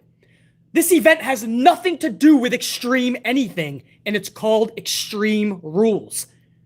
So now Monday or Friday, they have to catapult a couple of matches into stipulations. The problem is there is not one match on the card already announced that calls for a stipulation match, much less Extreme Rules. Anyway, that's a long-winded agreement, Unsane the Plastered Bastard. Christopher Blackshear, 199. Vince should always have his pay-per-view cards pre-planned. Back in the day, Christopher, when shit wasn't off the rails and the train was still on the tracks, they had shit pre-planned for months. Now, obviously, things will change. There was injuries. There was just Vince changing his mind. Absolutely. But for the most part, you had a plan. Right? In life, you have to have plans. Of course, plans are going to change. They're going to get rearranged by your own account or just by nature itself. But he had plans. He is literally going day by day, meeting by meeting. Reputable sources, not just Meltsy Boy. In fact, not Meltsy Boy. Reputable motherfuckers. The wrestlers themselves have said that on most Mondays, Vince is ripping up scripts and rewriting them himself anyway. And that's what I mean. It's always hilarious when people blame Bruce Pritchard. I'm like, this dude can't even get his fucking show on the air, dude. Vince is making sure that he is his yes man, and if he isn't following along, Vince is going to rip up all the scripts anyway. You will always get Vince McMahon's script on Monday nights. Not Bruce Pritchard's, not Vince Russo's, not Creative Writer 612's, not BC's, not yours. You're going to get Vince McMahon's script every single Monday night. So, yeah, Christopher, I mean, you have to have plans, man. It's okay to change your mind and to change them from time to time. But it gives everybody a trajectory. The wrestlers, I mean, they don't deserve this, bro. Christopher Blackshear, absolutely, man. Unique Butterfly, much love, Unique Butterfly. 2-spot Extreme Rules, aka Extreme Trash. I think you're being generous, Unique Butterfly, but I guess I am too because I'm calling it Extreme Redundancy. There isn't a name good enough to fucking trash this shit. Unique Butterfly. Dave Mealy, $4.99. Coffee. WWE, where logic and brain cells go to die. Dave Mealy. Pretty much, brother. That's their new tagline. Jacqueline Robinson, 5-spot. Pay-per-view should be called Extreme Snooze Rules. Or just leave it at Extreme Snooze. Bring your Snuggie, bring your fucking airplane pillow, and just take a fucking nap. Join BC afterwards, and we'll talk about it. Jacqueline Robinson, good to see you up in here. Unsane the Plastered Bastard, another 2-spot. I hope this is Naomi's push amp unit. We've said this a couple of times, Unsane the Plastered Bastard, and it went right back to Naomi being at home for 7 months or a year and a half, to Naomi singing at catering, throwing moose cake against the fucking wall. I hope so too. We'll see. Weed Whackin' Willie, 2-spot. I think this is leading to Naomi joining the bloodline. I hope. You know I'm an advocate for that because I've been calling for that, man. I think Naomi would fit in perfect there. There's an edge to her. This Naomi last night that got into the face of Sonya Deville. I mean, this is a new attitude. She's not a heel yet, but man, it could work if they want to do this. And then I think it would be a push. It would have to be a push. Or if I'm Roman or the Usos, man, I'm getting involved in her booking. And I'm telling Vince we need to talk. Especially if she's part of the bloodline, you got to have her start winning matches. I mean, I'm seeing the Usos lose too much now, man. I understand they're the wingmen of Roman, the tribal chief, the head of the table, but they're still champions, and champions should not be losing this much. Anyway, Weed Whacking Willie, Unsane the Plaster Bastard, Jacqueline Robinson, Dave Mealy, all you guys absolutely correct. Unique Butterfly, another 5-spot coffee. Extreme Rules is no longer Extreme. Remember, guys, they are marketing to families and kids. Extreme Nick Jr., Extreme Cartoon Network. You can keep going, man. No doubt, Unique Butterfly. To the point where they're even afraid to put a stipulation match on this bitch. They're not even putting a kendo stick on there yet. You know what I think it is, Unique Butterfly? They haven't even thought about it yet. They literally think they have more time, and it's going to hit them like a fucking stack of bricks Monday night when they're like, oh shit, this is our go-home show for Monday. That's when it's really going to hit McMahon. And don't doubt, remember I'm saying this right now, we're going to hear 17 reports that McMahon ripped up the script 17 times before the show Monday night. Watch. Unique Butterfly. Big Nang, 5-spot coffee. Big Nang says, my cousin's doing a birthday party for their nephew on Raw October 18th. They got a suite. Should I attend just for fun or pass? Having mixed feelings. Oh, I don't know, man. I mean, if you got a ticket to Monday Night Raw, always go and have a good time. Try to have the best time possible. Have some cold drinks. You're around like-minded people, especially family, Big Nang in this case. And you're enjoying wrestling or trying to. It's always a little better when you go there live.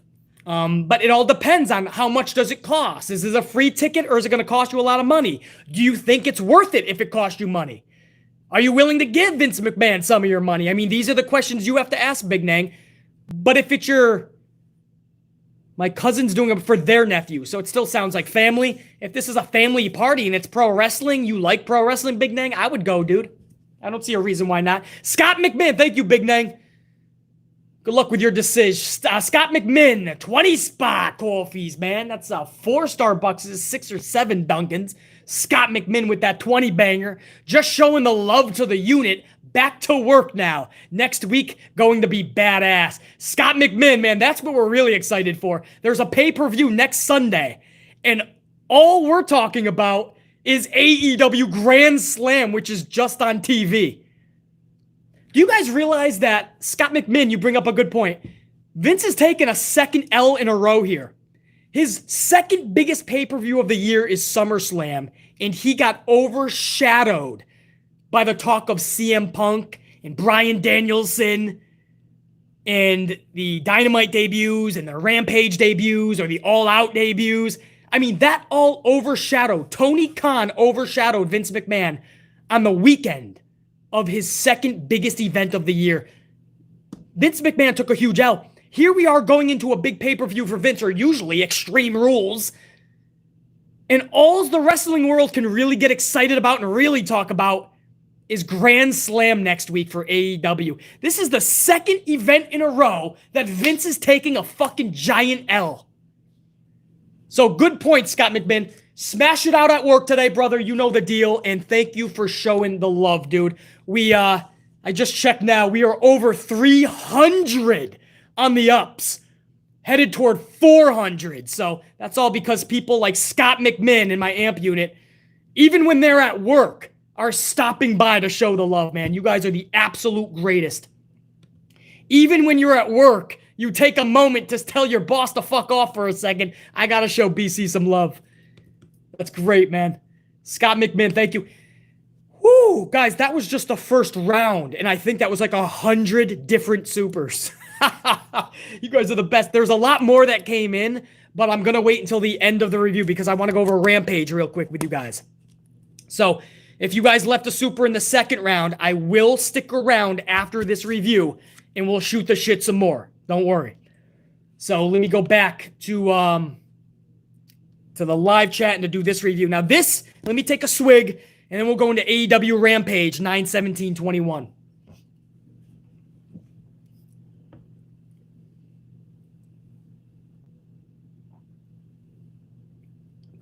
All right, guys, so AEW starts right off the bat, right out of the gate with the action, man. AEW tag titles on the line.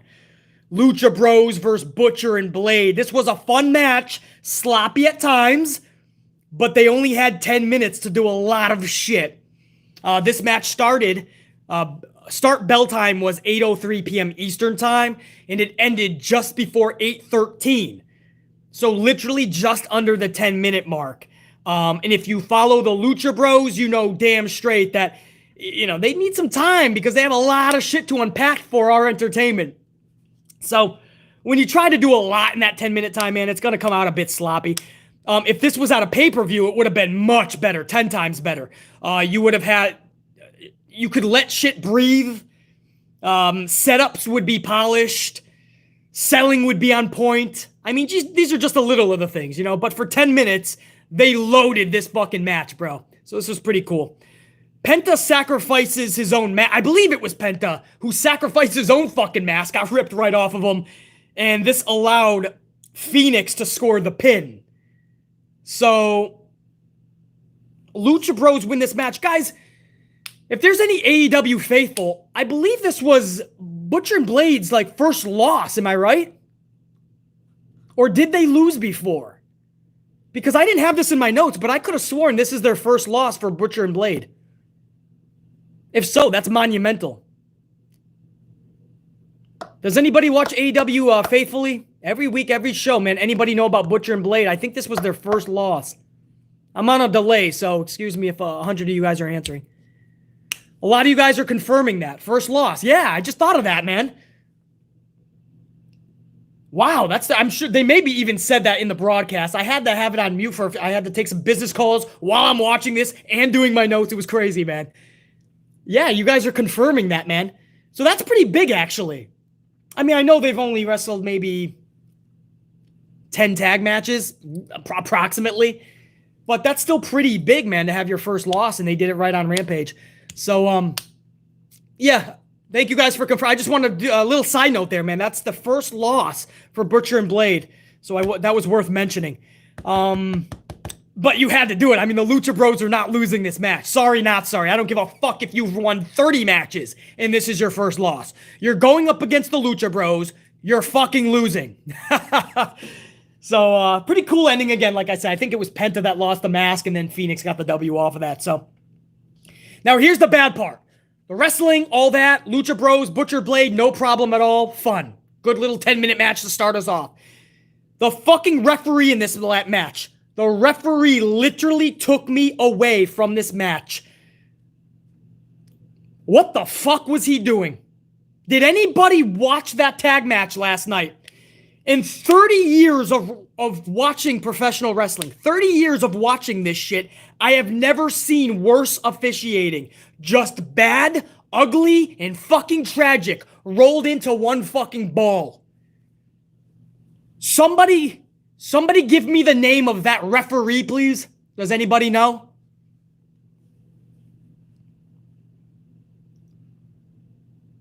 I'm going to tell you, maybe, does he have a name? We'll call him fucking Ding Dong McGillicuddy. How's that? Ding Dong McGillicuddy.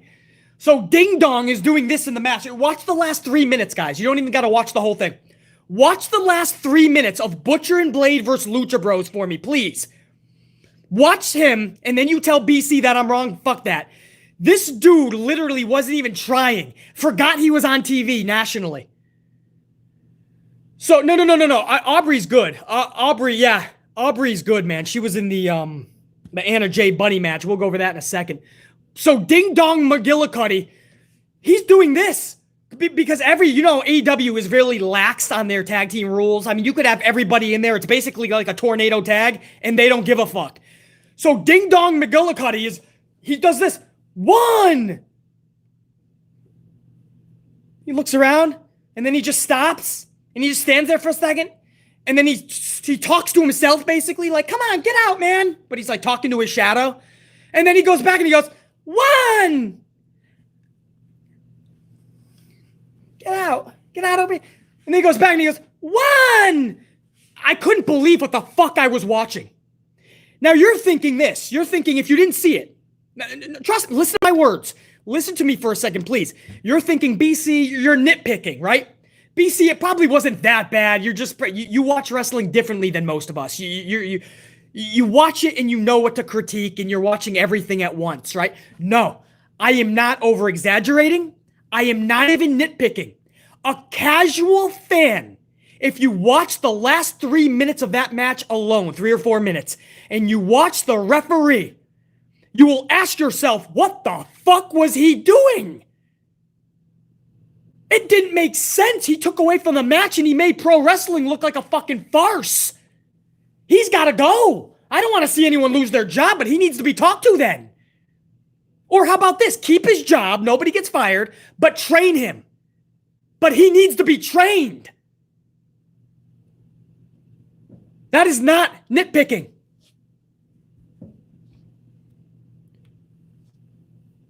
You watch it, and you were going to say what BC is telling you right now. Wow, BC was right. What is this guy doing? 1! Does he not know how to count to 2? Did he lie on his resume? I mean, every store, every company is hiring right now. You go by any store and they all have help wanted signs. It's kind of sad because everybody's just been home collecting government money. Why not? Yeah, that's what they're thinking. I can get more money sitting my ass home than fucking working. So these poor companies need people to work for them. Even Starbucks and Dunkin' Donuts, McDonald's, they can't get people to hire. And they're paying 12, 13, 14, 15 bucks now. But maybe AEW just needs referees. And this dude lied and said he could. This guy can't count to 2. 1. And I'm like yearning at the TV. I'm yelling at the TV. 2. Come on, Ding Dong McGillicuddy. Come on, Ding Dong. 2. You can do it, buddy. And he stops. He stops at 1. And everybody's still in the ring. Nobody got out. And he stops and he goes, and he looks around. And then he goes, come on, man. Come on. And then he goes, 1. Nobody's even listening to him. He's not even in their face. He's not even trying to break anyone. Okay. Calm down, everybody. Calm down. I just spent 5 fucking minutes on this. That's how pissed off I was. You do not go on national. Tony Khan, I love this dude. AEW is firing on all cylinders. Tony Khan needs to know. That needs to be addressed now. Not tomorrow, not next week, not next month, not next year. Not for dinner time later. Not for snacky time before bedtime. Now, that needs to be addressed by Ding Dong McGillicuddy. That pissed me the fuck off. Who the fuck taught him how to officiate, bro? Moving on. Bunny versus Anna Jay.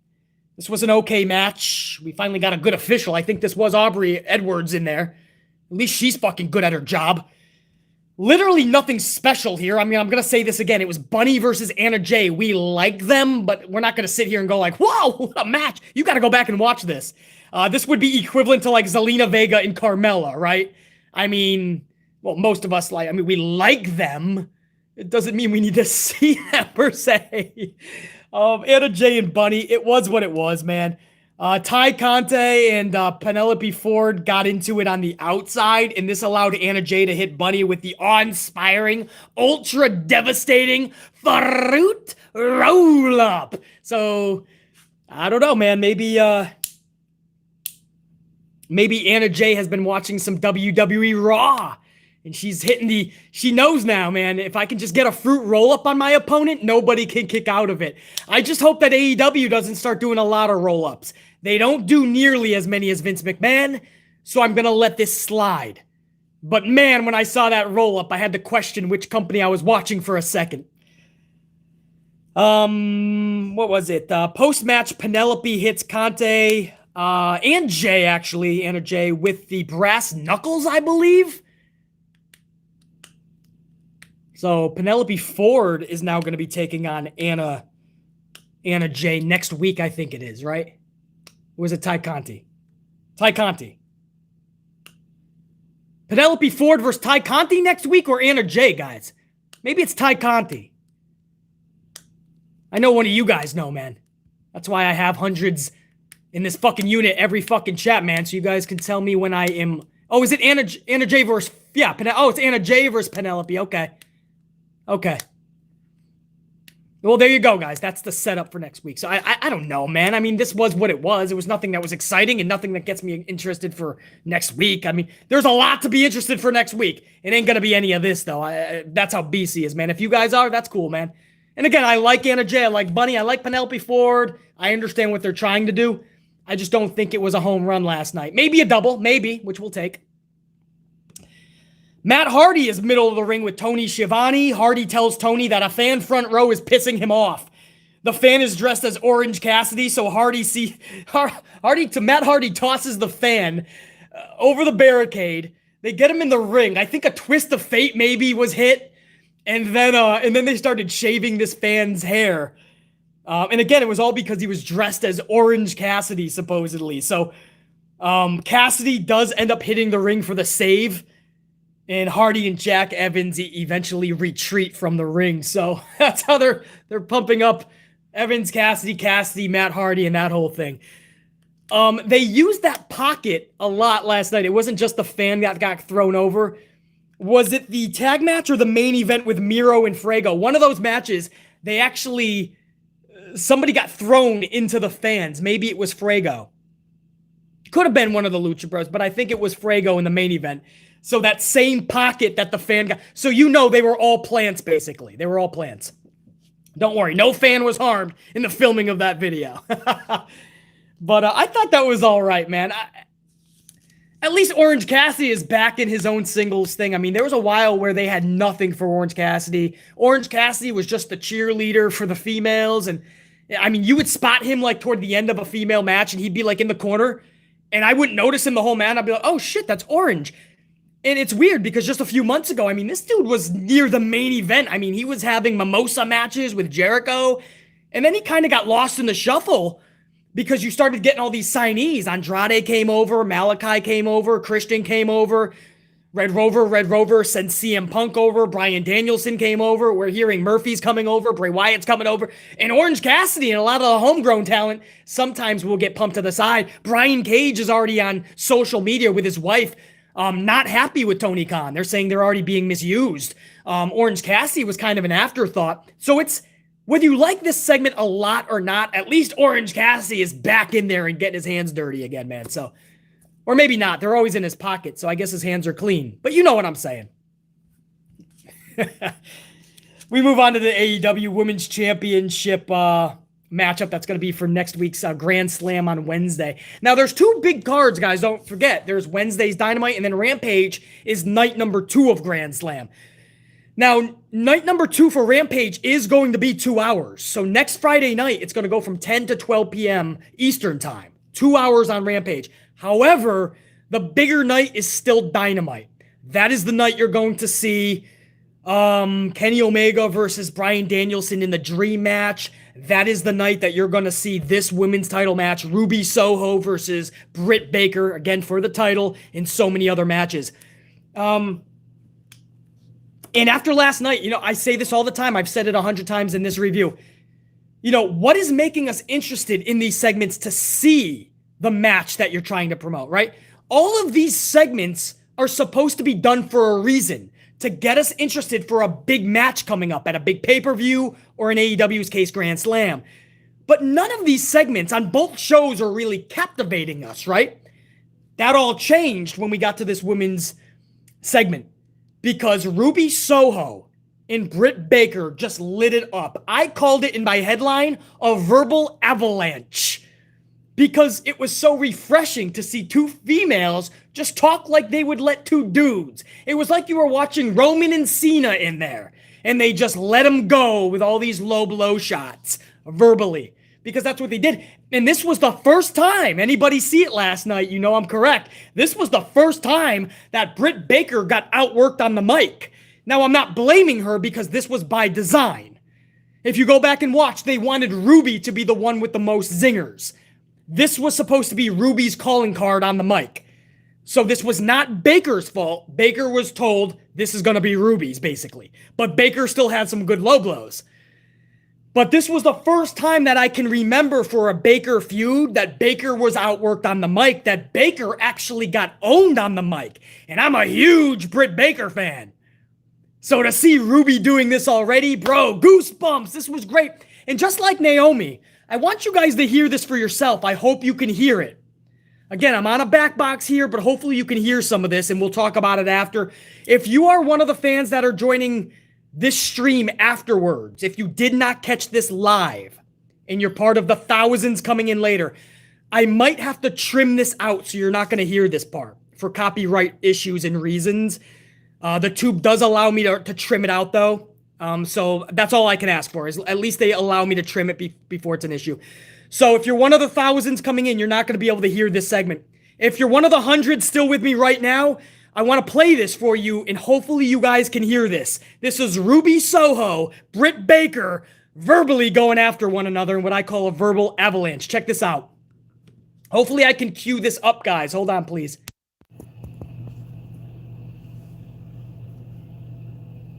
Because you're still trying to figure out who the hell you are. How many times you changed your name in the last year?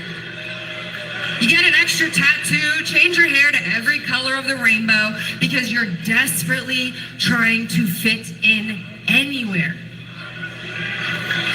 Whereas here, everyone knows who I am. The AEW Women's World Champion, Dr. Britt Baker.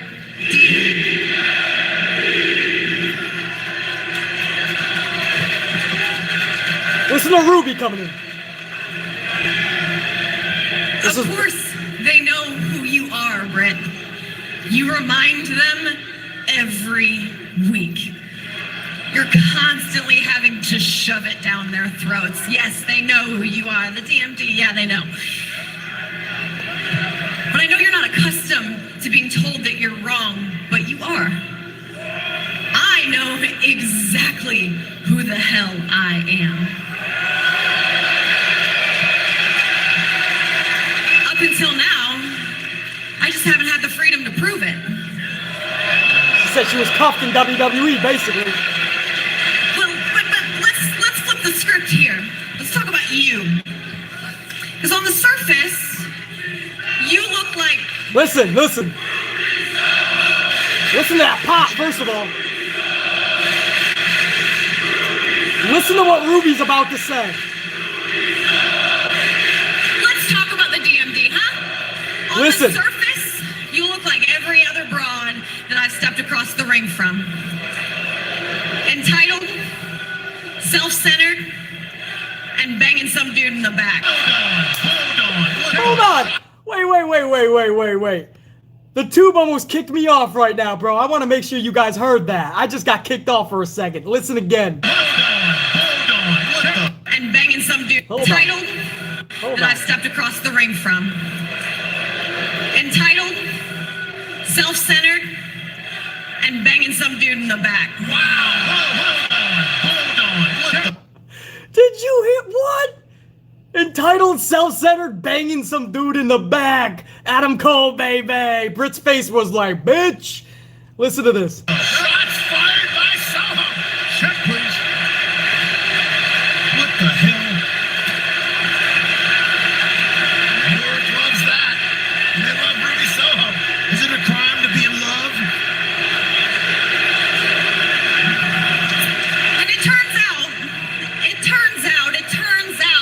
that you're just that. I'm just trying to figure out if there's anything more. And I'm just trying to figure out why you are lying to everybody, including yourself. Because you have the audacity to call yourself the runaway. But you didn't run away from anything, Ruby. You got fired. Shots returned. Run away my ass, Britt Baker said. Love the clip. Baker shoots back. You're not wrong. You're not wrong. She's not wrong. I did. But it turns out it was the best damn thing that ever happened to me. True that, man. True that. Because it brought me right here. It brought me right here to AEW and to this moment where I'm standing into the ring looking into your eyes.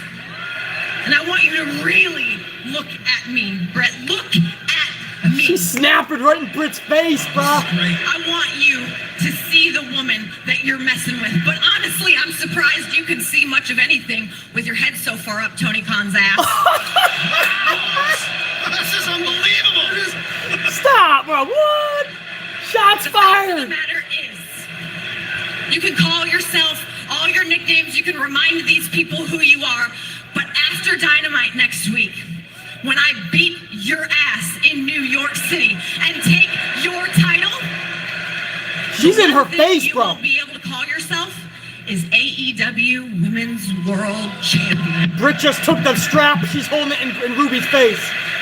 Wow. What a title match we have. Watch out. Whoa.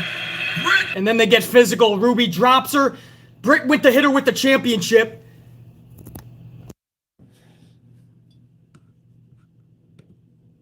Let me get you guys back here, man. I think we're back on the main mic, man. So Ruby went to duck the championship shot, takes down Baker, throws some jabs in at Baker. Baker's able to retreat. Guys, I couldn't tell you, man, how awesome this segment was. I mean, catching that live, I was, you don't see it often with the ladies, especially in WWE, just in general. They don't usually let them do that. And they just let them, there was nothing off limits. We all know how close Tony Khan and Britt Baker are. They actually said, your head is so far up Tony Khan's ass. They said, Ruby, you're not a runaway. You got fired. Don't lie. They said, you're just like everyone else I've come across. Self-centered, egotistical, and banging somebody in the back basically to get ahead. Bro, I mean, this was just beautifully done, guys. I mean, sometimes we see like pipe bombs going and it just doesn't make sense. You know, it's like, oh, they're trying to get a wow factor out of nowhere. But you truly believe the mannerisms, the way Ruby was snapping at Baker to look at her when she says, look at me. The way Baker had enough and took the strap off immediately when toward the end of this. And man, she wanted her to know that you can talk all you want. I have this. Everything was done beautifully here. And this is what I mean, man. When you see this in pro wrestling, it doesn't have to be in a match. It could be in a promo. It could be in a backstage segment. When everything works on all cylinders and the performers believe that shit, what they're doing. Bro, you get excited for what's to come. So whether you were or not excited for Ruby Soho and Britt Baker next week at Grand Slam, I bet you are now. That just got a hell of a lot better. Because now you're thinking, where do they go? What does Tony Khan have in store? Britt Baker cannot lose this match. I'm sorry, not sorry. She can't drop the belt in New York City this Wednesday. She can't do it. But on the flip side, Ruby Riott dropping this match, her first big match in AEW in New York City this Wednesday, I don't see how that can be done. What the fuck happens? We have to find out now. This is like a fucking pay-per-view Wednesday at Dynamite. For Grand Slam. This is like a fucking pay-per-view. BC's got to find out. Anyway, can you tell I'm excited about it? Can you tell I really enjoyed that? For anyone says, I'm so negative all the time, man. You see what happens when I enjoy something?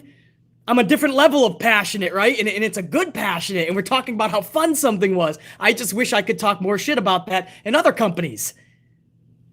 Lately, every time I talk about something really good, it happens to be with Tony Khan's company. Are you guys noticing a trend? It's not because I'm riding the fucking dick of one company and totally shitting on another just for kicks, just for fucking yeehaws. It's not like I picked a side. I'm gonna hate WWE and I'm gonna be an AEW fanboy. No, AEW is just better right now. Better. Like, a lot. Like, it's not even close. Tony Khan isn't just resting on like getting big names like a CM Punk or a Bryan Danielson, maybe even a Bray Wyatt, a Ruby Soho. No, he's also investing into the storylines. Guys, I'm even loving how they're doing MJF versus Brian Pillman Jr. I'm going to say that again. A Brian Pillman Jr. match has me excited. Why? Because everything is being done correctly and beautifully in this storyline and feud. When you do things correctly, you're going to get your desired result, which is getting people excited. I'll move on. But that was fucking awesome. I call this a verbal avalanche between Ruby and Britt Baker. And Britt Baker, Ruby is obviously going to get most credit because she owned Baker on the mic last night. But Britt Baker continues to do shit on that show to elevate her game and the company. Britt Baker is going to have moments already, and she's still so young. The company is still so fucking young. But you're already going to remember Britt Baker. Oh, yeah. Remember the fucking banger she had with Thunder Rosa? Remember when Baker was all fucking bloodied? You're gonna remember the verbal avalanche between her and Ruby Soho. I mean, Britt Baker is developing one hell of a resume in such a short amount of time. Moving on to the main event, TNT title, Fuego's used car versus the TNT title, man. Miro versus Fuego. Fuego gives it an attaboy, an old college try, but Miro is just too much and just too dominant, as he should be. It's fucking Miro. We like Fuego. He's a good guy. He's a good kid. There's no way he's beating Miro for that fucking title. And he destroys Fuego, man. Post-match, Sammy Guevara hits the ring, and he alludes to a challenge for Miro in his title. Now, this is how stacked the roster is in AEW, guys. This is a true story, and this is going to sound really bad, but I'm always truthful with you guys, even when it makes BC look like a fucking schmuck. I always tell you I'm a big Sammy... I almost said Sammy Hagar again, man, like from Van Halen. Sammy Guevara fan. I love Sammy, man. As JR said, Sammy. Big Sammy fan. There's so much talent in AEW. There's times I forget Sammy's on the fucking roster. I know, that's sad. That's how much fucking talent is on this fucking roster. Sammy Guevara could easily already have the TNT title, and it would be believable. That's how stacked AEW is. So I can say, yeah, I'm a big fan of somebody, and then I forget they're even on the show. But that's how much. When you watch a 1 hour Rampage, it goes by like that. And you forget some of these people are even there, man. You forget there's a Jungle Boy or a Luchasaurus or a Ricky Stark sometimes. Anyway, I like this, man, obviously. I mean, I'm such a fan of how Miro is being used. I said this is how he should have debuted in AEW and not as a best friend. But whatever, we're getting it now, and that's what matters. And he's looking like a beast. That's what matters. And he beat Fuego. That's what matters. And now it's Sammy, man. You're telling me that's a believable, fun opponent. Now, here's the thing. For any AEW fans that watch every show, you're really into AEW, BC wants to have a little discussion. If we get Sammy versus Miro in the future, that's not official yet for one of the Grand Slams, is it, by the way, guys? I don't think it's official yet. I mean, they just alluded to it yesterday, but it could be. I don't know. Maybe they want to stack it more. I don't think it is yet, though. Yeah, not official. Thank you, guys. So, I got a question. Sammy versus Miro. Who walks out with the title? Go ahead. I'm on a delay, so I can't see it in real time, per se, but... Sammy, the Scarecrow says Sammy walks out with it. JR9's got Sammy too, but Smurfy Toon says Miro. Iron Riaz says Sammy. Eddie says Miro. Strict Tango says Sammy. This is what I thought. This is one of the more fun questions because you guys are 50-50 down the fucking middle. Oh, a lot of Sammys just came in with one Miro by Triple J in the middle. A couple of Miros back-to-back with Osio Weidman and Patrick Bell. But then some Sammys right into a Miro, Sammy, Miro. Oh, man, you guys are 50 on this, and this is what I mean. If you do this, which it looks like they're doing it, where the fuck do you go with it, bro? I mean, Miro cannot be losing this. Or, I mean, Sammy is believable. I could believe that Sammy could find a way to rock Miro. This is what I mean. As long as Tony's creative, man, and this is a wild, fun ride, the match itself and the finish is captivating, I'm sure all of us will be okay with this. No, I don't want to see Miro dropping the title yet. I'll admit that, just like most of you. But if it is Sammy Guevara, we can't act like this dude didn't pay his dues. The day he got hit with the fucking golf cart, do you guys remember that? It was like a stadium stampede match or some shit, maybe. But he was running from a golf cart. Maybe Matt Hardy was driving it. He turns around and he gets spun into a helicopter 360. This dude got smashed by a golf cart. And I said, okay, he earned his keep, bro. I don't give a fuck what happens from here on out. Sammy Guevara's that dude, bro. It's one of the funniest moments in pro wrestling BC has ever seen. He's running away. I think it was Matt Hardy. Matt Hardy was driving a golf cart. Sammy's running for his life. He turns around. And Matt Hardy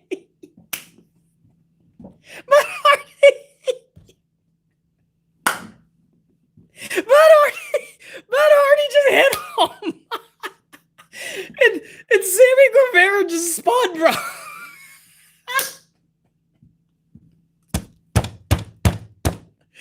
Oh, shit.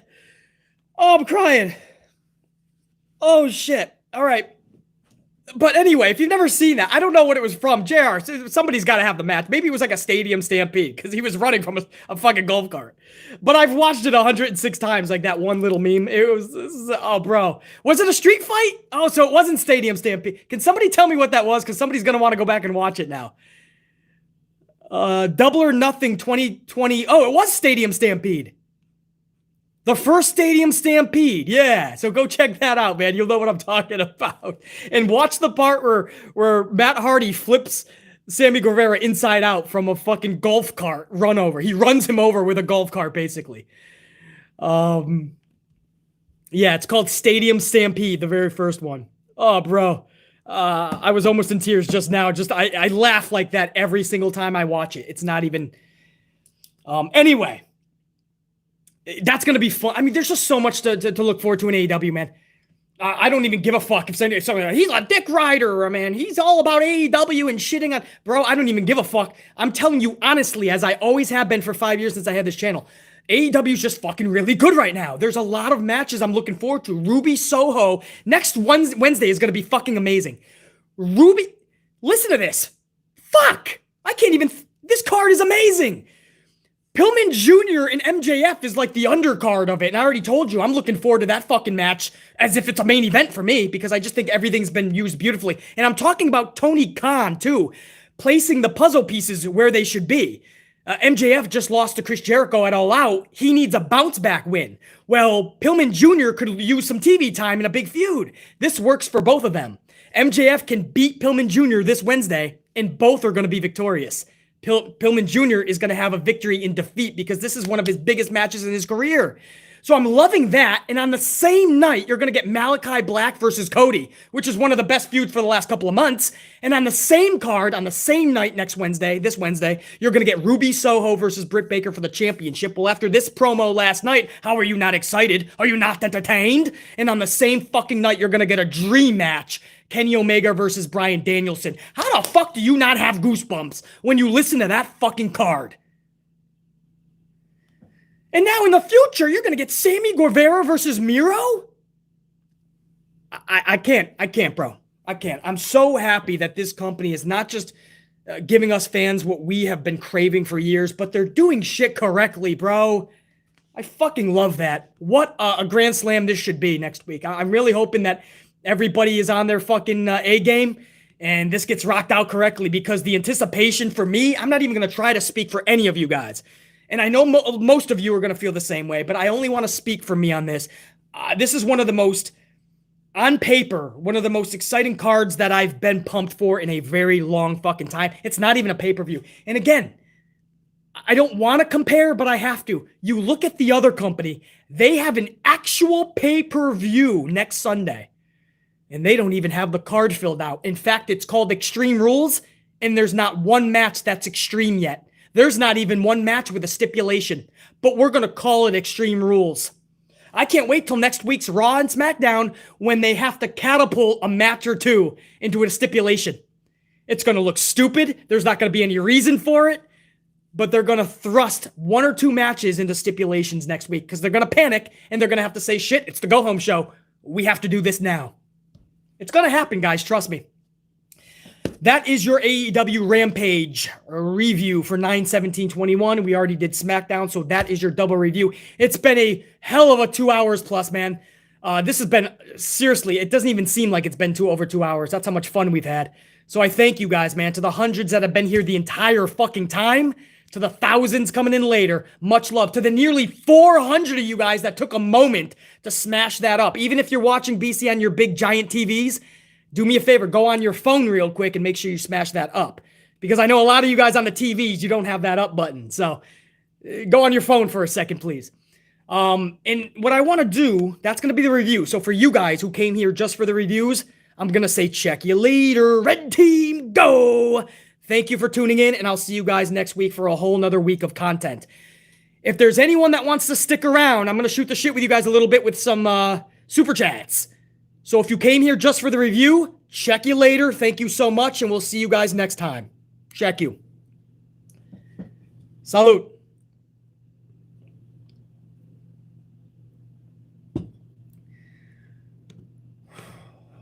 All right. For anyone that wants to stick around, shoot the shit with BC for a little bit more, man, we'll go over some VIP supers, man. And we got a few of them, so. Hold on, guys. We gotta see where I left off. Because the first round of supers was a shit ton as well. Hold on, guys. I'm trying to find where I left off. I think it was Big Nang is where I left off. Big Nang with a 2-spot says Lily versus Charlie in a playground match for Extreme Rules. Big Nang. Big Nang's talking about how we don't have any stipulation match for next Sunday. Watch it be, and the card isn't even filled out. So watch it be Lily versus Charlie. Chucky is your special guest referee. Big Nang. Watch it be a mixed tag, bro. Or a fucking tag match. Charlie and Charlie versus Lily. And, who the fuck is it? Alexa Bliss. Yeah, Alexa Bliss. Big Nang. Oh, that's funny. BAF 1G Godzilla. BAF 1G. Oh, I'm sorry. I'm saying that again. Hold on. Let me say that again. BAF 1 Godzilla. 1 God. I'm going to say this a third time. I'm going to get it right. BAF. BAF 1 Godzilla. Told you I'd get that shit. 5-spot coffee. BC, have a cup of coffee, but we stay amplified. Godzilla, you know it, brother. Thanks, dude, for the coffee. Good to have you up in here, man. Thank you. Strict Tango 2-spot. BC is it true Triple H took credit for start of Attitude Era? Or Attitude Adjust? What's AA, Strict Tango? Are you talking about the Attitude Era? AE, maybe? Strict Tango, are you still up in the chat? What do you mean? Is it true Triple H took credit for the start of AA? What is AA? Alcoholics Anonymous? I don't think Triple H drinks.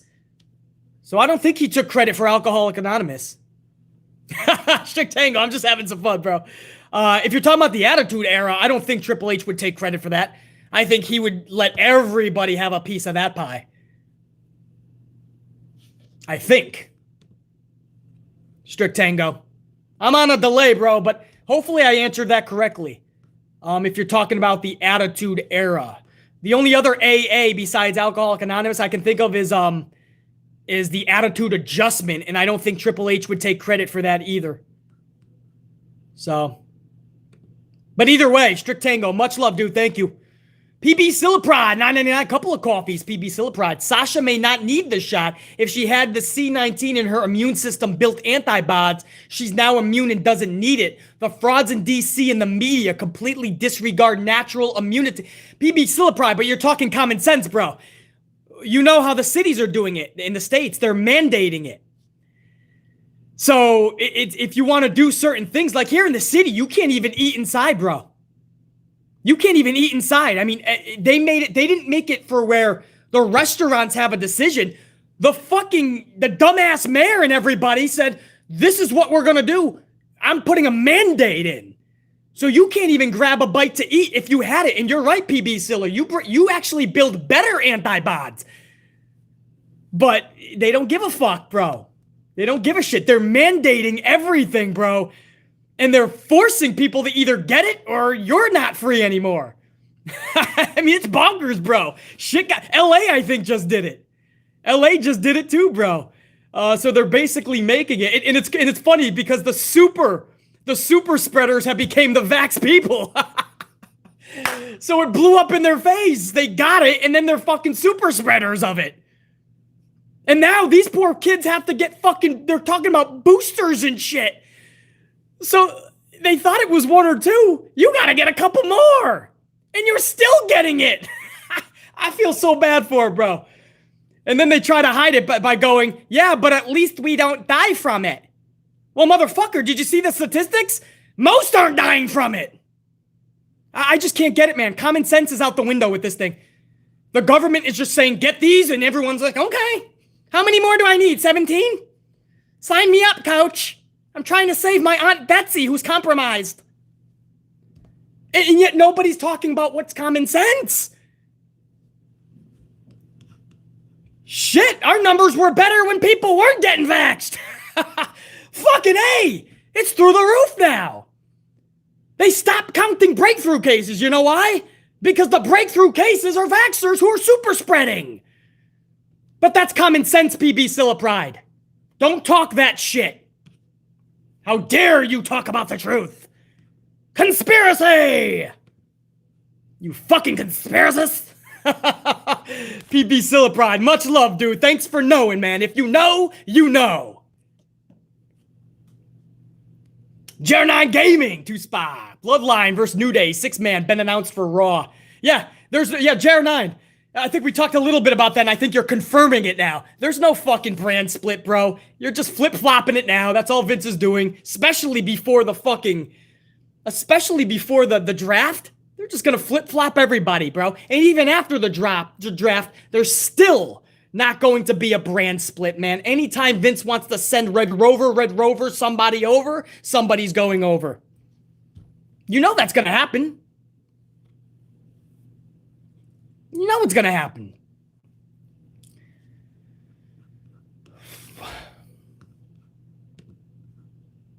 Jer9 Gaming. I can't believe that's official. Bloodline versus New Day. Big E gets the title. I want to stay on Jer9 Super for a second because Big E gets the title and they're already putting him right back with the New Day. Already got the title and he's already back with the fucking New Day. Why is everyone telling me they got vaxxed? What do you want, a cookie? I love you guys, but I don't need to know if you got vaxxed. I don't give a fuck if you put a needle in your arm. Fuck you, don't tell me about it. I'm not your doc. Everybody has their own right to their fucking bod. Nobody should be telling anybody to put something in it. Especially if you got a fucking, if you think something bad could happen. People have fucking passed away from this shit, but you'll never hear about it in the media. But I thought every life matters. You told me every life matters. But when somebody dies from putting that in, that you don't want to talk about. Put that shit in your own, but shut up. Every life matters until it doesn't matter. Until it doesn't fit your fucking narrative. There is a long list of people that put that shit in their arm and they died. You don't want to talk about it.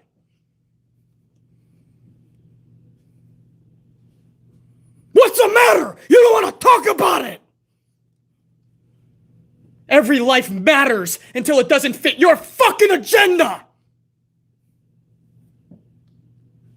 I got it, everybody. Look at me. I'm doing my part in the world. I can eat inside today. Here, I got my card. I'm not one of these fucking people. These ooey people that are gonna kill us all. They're gonna kill us all. Fuck out of here, bruh. Everybody has their right. The second you start mandating shit, you are now living in anything but a democracy. You are now living by the government's bullsack. Congratulations. That's the country you want to live in. Because you think you're saving lives. What lives are you saving? Who the fuck is that? Have you seen the percentages? Do you even know what you're talking about? I'm befuddled. This is a dictatorship. This isn't a free democracy anymore. They're not forcing you to. What they're doing is every business can do their own thing. That's what I was told. Every business can do their own thing. They're not forcing you. But if they don't let you in, that's on you, man. But what happens when the cities and the towns start mandating it like they already are? You don't have that excuse anymore. Now they're mandating it. Or you can't do all these things. That's a dictatorship. You see what happens when you monopolize everyone's way of thinking? When you monopolize people's way of thinking and you start censoring everybody, do the math, people. You're smarter than that. Again, if you guys got it, that's great for you. But stop feeling like you're fucking, stop acting like you're fucking holier than everybody else. Stop acting like your shit don't stink. Stop trying to segregate the country. Stop it. Stop being a fucking idiot. If you think that's best for you, get 100 shots. much love. Do not look down on somebody else because it might not be the best thing for them. They could actually die from it. You just don't know it because the media is not reporting it. I have a list of names with faces attached to those names that have passed away. I thought every life matters, and that's why we were supposed to stay inside for 2 weeks, which, by the way, became 2 years. We did that because every life matters. Now it doesn't anymore. Everybody has to get this, even if it might compromise you and fuck you up and kill you. Fuck that, fuck you.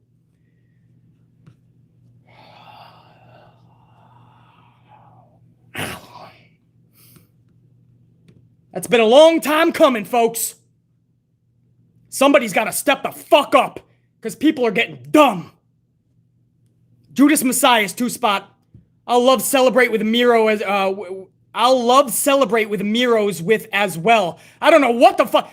Judas Messiah, you ain't drinking coffee when you wrote that, but much love, brother. James Miller, 10-spot, couple of coffees. Thank you, BC and Amp Unit. Wu-Tang emojis to all. Wu-Tang Clan ain't nothing to fuck with. You know it, brother. James Miller, again, happy birthday, brother. John Alexander, 5-spot. So glad I decided to give AEW a chance. Been living it and even checking out other companies like ROH and Impact after 30 years of WWE. John Alexander, one of my personal favorites is ROH, so I'm sure you're going to find a lot of love for them as well, man. John Alexander opening up those horizons. Always good to see. SLVR BLK 31, 5-spot coffee. This is what happens when promos aren't scripted, just bullet points. Thank you, TK. Thank you, AEW. Absolutely, SLVR BLK 31. It was so good and refreshing to see Britt Baker and Ruby Soho do what they did last night. Harsh for Don Ingali, 100. ABC, fire. What up, Harsh Vadan Ingali? Checking in after a long time. Hope you and all the AMP unit are doing well. Right back to you, Harsh Vadan Ingali. Hopefully you're rocking it, brother.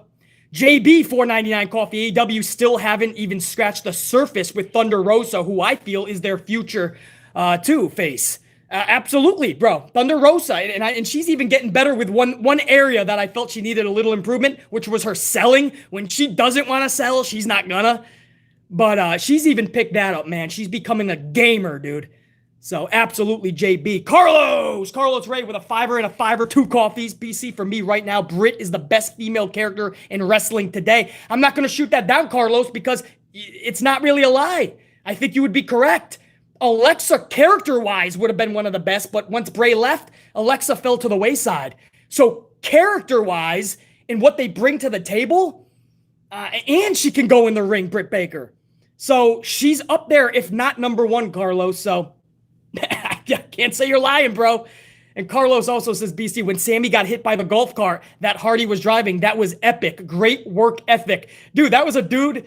Everybody in that Stampede match, they just all came together so creatively. And I listened to Chris Jericho talk about that match behind the scenes of it. And everybody just wanted it to be the best fucking thing, bro.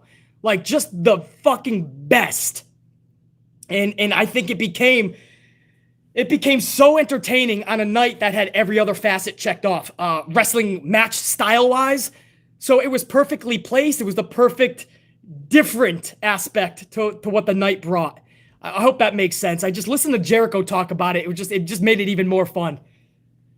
So, yeah, man. I think I got everybody, man. Let me just see if there was another round. What a stream, man. We talked a lot of good pro wrestling, had a lot of fun. We had to talk about some serious issues too, because we don't know the Sasha thing, and so we had to talk about some world stuff, unfortunately. And I hope we're on the same page, man. Just respect everybody's position on shit. I mean, that's the best thing I can tell you guys. Respect everybody. Don't think that it's your way or the highway, because that's when you help kill a country. That shit's got to stop. Hold on. There was actually some more too, bro. You guys are fucking awesome. All right. So Big Nang was up in here with another coffee 5. BC, do you think a roulette or spin the wheel gimmick would work inserting into Extreme Rules pay-per-view at this moment? Because they ain't got shit now. I think that would actually be a good idea, Big Nang. Just announce it right off the bat. We're going to do a spin the wheel for the main event or this. I think that could be fun. And you have it pre-planned to where it stops where you want it. Yeah, because just thrusting a stipulation now on a match It just wouldn't make sense. It would look so bad. So Big Nang, that's actually a good idea, dude. I say yes. Life of J, $4.99 coffee. I'm not a fan of 6-man tags, but I actually want to see the New Day versus the Bloodline. Should be fun. Life of J, I'm going to let you have that one. I'm not interested in that at all. I love Big E. I love Kofi. I love Roman. I love the Usos. I don't need to see this match. I don't want to see Big E with the New Day right now. I don't. We waited this long to get them separated, and now they're right fucking back. Because Vince knows Monday Night Football is there now, so now he's gonna have Big E with the fucking New Day now, man. It's gonna be his own little team. You saw it last week. There was a 6-man schmaz, and then there was an 8-man schmaz to end hour number 2. And they made it a point to say, oh, all these big guys in the 8-man tag. You know, they want to make it look like a football team. Well, now your main event is gonna be team versus team.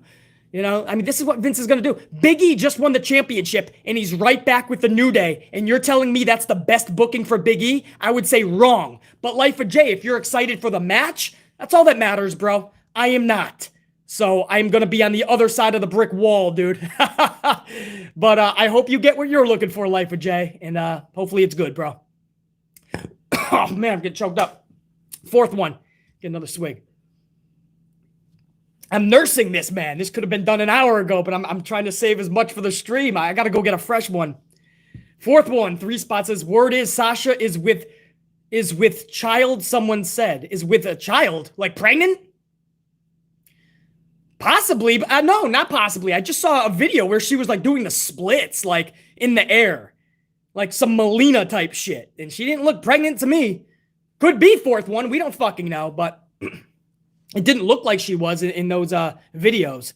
But we have to see, bro. Osea Weidman, $4.99. Have a coffee on me, BC. Keep it amplified. Osea Weidman, you know it. I don't fuck around, brother. Osea Weidman. We gonna rock it every single time that red light goes on. Carlos Ray, 5-spot. BC, show your VAC card or you're off YouTube. Long live BC. Salute, brother. Yeah. I mean, this is the world we're living in, Carlos, where you can't go anywhere without showing proof that you did what the government told you to and stuck a fucking needle in your arm, bro. Doesn't matter if you think you got a medical issue or you heard that in all the shit, the enlarged hearts, and you literally know names of people that have passed away. Doesn't matter, Carlos. Get it or you can't participate in anything anymore. Show your card or you're not free, buddy. You go into your basement and bang your head on the wall. It's the world we're living in, bro, because everyone just said, okay. Dante Jared 23, 5-spot. Red team, go! Even though you missed my super in the beginning, a shout out to the AMP unit. Thank you, Dante. I don't think I did, bro, but I'll go back right now, bro. Hold on. Dante Jared says I missed a super. I'm going to go back and check right now. I got them all right here. Dante Jared, hold on, bro. We're looking for Dante Jared. I got you, brother. Hold on. I got one from you earlier, bro, if that's the one you're talking about.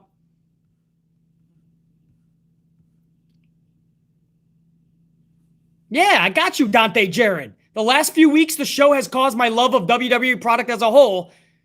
And you didn't finish that, but I'm guessing you meant as a whole, it caused you to not care about the product, I'm guessing is what you meant. And then the constant rematches and stupid booking has ruined the WWE. I already got to that, Dante.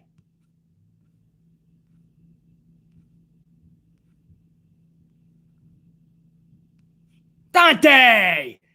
Dante, you just botched, man. I got that one. You just had me go a whole minute and a half trying to go back when I already got that. I got you, Dante Jared 23. That was the only other one you sent, man. That's the only one on my list. Thank you, though, brother. Thank you for the couple of coffees. And you know it, buddy. Red team, go! Now I think I got everybody. Maybe. Let's see, man. Let's see if I got everybody now. No, I did not. No, I did not. Hold on, man. Who do we got up in here? Judas Messias. What up, dude? 2-spot. Autocorrect got me. It was celebrate with his wife. Okay, let me go back to that. Hold on. I'd love to celebrate with Miro's wife as... I got you, Judas. Okay. I got you, dude. Yeah, Lana. I'm sure she's coming soon, bro. You know Lana's around the corner. And Miro's starting to talk about her more as well. Judas Messias. Thanks, man, for that 2-spot. That damn autocorrect. Yeah, the Dante Jarrett. Dante Jarrett. I got both of them, bro. Dante Jarrett, I see you right there. Dante Jarrett 23, 2-spot. My bad. Day drinking, LOL. Hell yeah, brother.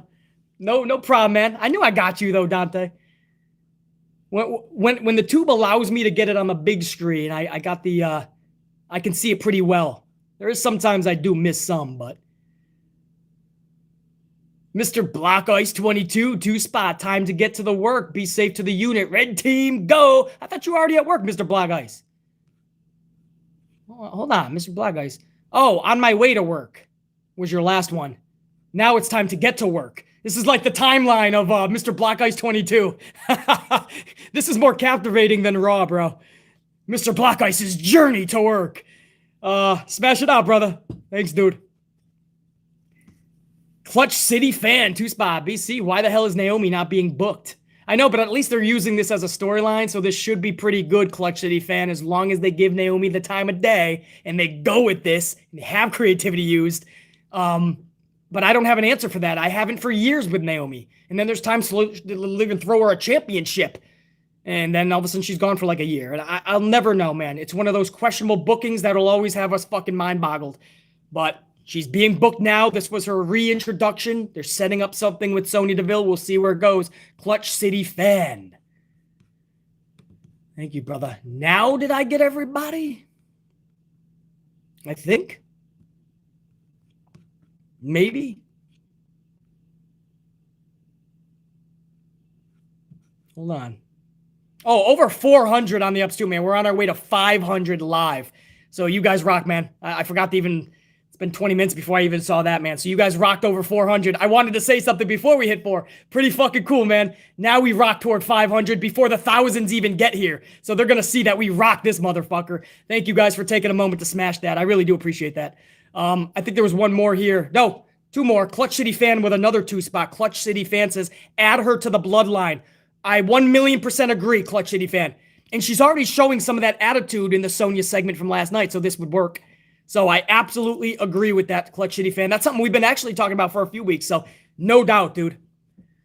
Carlos Ray, 5-spot. Carlos gets his own chant, man. BC, I declare myself live stream champ due to War Dog never being here to defend it.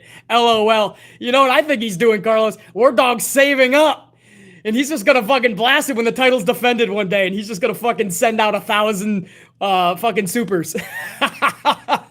That's what War Dog, you up in here? War Dog's right, man. War Dog has a strategy. War Dog is a champ of champs. I love it. Carlos Ray, you ain't kidding, brother. That's funny, man. Dino! What up, Dino? Dino with a 10-spot. Couple of coffees for the Ant-Man. The amplification on that vax shit. Damn, BC. I've been saying this for months. Nobody seems to believe, though. Listening to the Gov advice. Yeah, man, you know, I don't like to get political on this channel, and I won't. I don't even think of what we just talked about as political, because I respect any one of your decision that you made in this whole vax thing, whether you got a shot or you didn't. I respect the shit out of all of you. If you're an AMP unit member, I respect you no matter what. I just ask that everyone else do that. I mean, I don't know how your country is, but here in the U.S., our gov is trying to pit vax versus unvax, and this is not healthy for a country. This is called segregation, and this leads to some scary shit, bro. Ask minorities from back in the day what segregation can do to a fucking country. It's not good. And this is bad. And I can't believe that we have a prez that is just adding to this. I mean, this is horrible. And factual shit is not allowed to get out there, or it's censored, or you're booted, or you're blocked, or, I mean, it's scary. You can't even, like, give a list of names that people that have passed away from the shots. You can't do that. And it's like, well, why? Why are you hiding this then? Real people have passed away from the shot. Why would you hide this? And then they want you to trust the gov. And then they say it's 1 shot. Then they say it's 2. Then they say you need 2 boosters. The FDA can't even approve the boosters. The FDA didn't even want to approve most of the shots. The CDC forced them to the point where the FDC, they had the top dogs for the federal commission. They had to fucking step aside because they didn't like the fact that they were not able to run this the way they should. So they got approval in not the right way. And then you wonder why we question our fucking government? While everybody else just says, okay, sir, please, sir, can I have some more? No, bro. But we're in a scary time where now we're just being censored if we find out facts that are against their narrative and agenda. I don't like this shit. And we need to start stepping the fuck up or shit's getting bad, bro. When you can't even go inside to eat a fucking burger because everybody with their card is looking at you saying you got the fucking cooties. When the reality is they're the super spreaders now. Since the vaccines have been in play, numbers are through the roof. We should be scared of them. But we're not. We respect everyone, as you should. But if every life matters, you should give a fuck about those that have passed away from these shots. But you won't. You'll keep going about life normal as possible, listening to the gov and thinking that everybody else is in the wrong. Because you're on your fucking high horse. My name is BC Amplify. Thank you guys so much for this amazing 2.5 hours plus. You guys are the best. Much love, man, to everybody. Thank you for the over 400 on the ups. Thank you guys for just staying amplified for almost 3 hours. SLVR BLK 31 5 spot. Sasha being not vaxxed, she is suspended. Sasha being not vaxxed, she is suspended, but Brock isn't vaxxed either, according to Billy Body. On keeping it 100. I don't know what the fuck Body Billy is, or keeping it 1,000 or 100. I don't know what any of that is, so I don't know if that's reputable at all. I've never even heard of these people. And I don't know if Brock is vaxxed or not. I don't know if Sasha is or not, so I can't speak on any of that, SLVRBLK 31. What I can speak on is thank you for the 5-spot coffee. Much love. But I don't know anything about that. I don't want to speak too much more about that. I ain't trying to get all political, but people got to start using common sense and logic more. Common sense and logic. Dino, 5-spot coffee. I'm Croatian, but I live in Ireland. They're doing the same. Can't talk nothing about it. And if you don't like it, if you don't like 17 vax shots, you're limited and wear masks. Yeah. I mean, they're controlling. They got their thumb right on you, man. They got their thumb right the fuck on you, bro. There's no freedom. You cannot do what you think is best for your body. People are now telling you what to do with your body. And the numbers don't justify it. The numbers are not fucking justifying this anymore. Cases, right? We'll count that shit, but what the fuck? Okay. Are you going to start counting colds too? Of course there's cases. It's a fucking virus. It's a variant. Variants are caused from the stem, the main virus, and then they degrade in severity, and that's what we're seeing. It's simple science. We want to use science, we'll use facts. I don't want to get into this, man, because I'm going to talk logic and common sense, and people are going to go with their own fucking narrative. Dino, thank you for being truthful on that, though, bro. Fourth one, 5-spot coffee. OBC just put a guy on his neck with a full Nelson slam trying to steal $200 of meat. You go, fourth one. Put him in that Lashley hurt lock, bro. You ain't taking shit, bitch. You taking on a member from the amp unit. You fucked now, bro. You came across the wrong son of a bitch at the wrong time. Fourth one, showing that amplification. Fuck yeah, bro. He ain't walking out with anything but a busted eye, a smashed skull, and a severely severed neck. Yow! The fourth one, Big Nang, 5-spot coffee. BC, ever think of creating a fantasy football league or for some of us unit members to play? Should be fun. Go Chargers. Go Pack. Go. No, I don't do any of the fantasy sports, Big Nang. I never got into the fantasy stuff. I know, man. It's so much fun too, I hear, man. And it makes the season so much more fun and better. But I never got into too much fantasy stuff. As you can tell, I'm a realist. And I'm always just real world BC, you know. Always just an amplified 24/7 type of son of a bitch. A little off the rocker. Amplified 24/7, but I don't know if I could stay into the whole genre of the football fantasy football league, man. I'd have to really dedicate my time to it. But no, the answer is no, Big Nang. I never got into that stuff.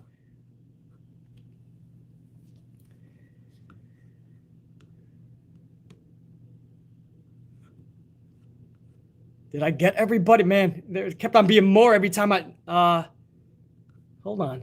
Oh, by the way, SLVRBLK31 had a message retracted as well, but thank you for the love, bro, anyway. And then I also got to the one where You were talking about Sasha and Brock not being vaxxed up. So I got him as well. Carlos, much love. I think I got everybody, guys. If there was somebody that I missed, I'll get you in the next stream. But I did my best to try to get fucking everybody. So thank you, everybody, man. This has been wild. Almost 3 fucking hours we're headed toward. Going toward 500 on the ups. Pimp Jesus at the last second with a coffee. Got here late, but we'll watch afterwards. I will have this up on the channel, Pimp Jesus. Thanks for stopping by and showing the love, bro. Derek, keep on pounding them, man. Or not. I mean, I don't think it's the healthiest thing to keep pounding coffee. But Derek, much love. Strict Tango. Carlos Ray. Pimp Jesus. Dino. SLV. Hold on, let me get it right. SLVRBLK31. Laura Wellham. Mystic El Drago 1999, Smurfy Tunes, Sir Charles, Big Nang, Lucas Allen, JR9 Gaming, Triple J82882, Tony Pardita, Santivia Major, Marie Apple83, Jennifer Pierce, SOS, Pimp Jesus, I got Pimp right, War Dog, NJPW Girl, I don't believe was up in here, but much love when you do catch this. PB Silipride, MG Jaws, Renee G, Tyson Clark, fuck man, Brianna, Jazz, was Jazz in here at all? When Jazz comes up, Jazz, much love. Dave Mealy, obviously Dave Mealy, thank you for the love, support right back to you. James Miller, I believe was the birthday, right back to you, man. Happy early birthday for James Miller. Mini Lemmy, no doubt, man. Facts need to be said always. BC's here to do such. Derek Fleming, I got Dave, I believe. Dino, I think I got, I don't know, man. Christina, I'm gonna get this right. Hold on. Christina Nadia, how's that? Christina Nadia. Mike, everybody, man. I'm on a delay, but I tried to give a shout out to a bunch of motherfuckers. So I got Big Nang, I think. All my super VIPs, you guys are the absolute best. Here we are just giving shout outs. We still have several hundred here in the fucking live, man. So you guys just hang out right to the very fucking end. That is awesome. Clutch City fan. Carlos, you know, as I shouted you out a bunch of times. Tried and true, man. Much love to all you guys. That's it. I won't keep you here another fucking second, all right? This was a long one. A lot to talk about, a lot of fun. Till next time, guys. AEW Grand Slam next week. It's looking fucking amazing, bro. I'm actually excited for this event. Wednesday more than Friday. Should be one hell of a banger, bro. But first, we all got to get through Monday night first in WWE's Raw. We'll see. Check you guys. Thank you. Salute to all you guys. Much love. Check you.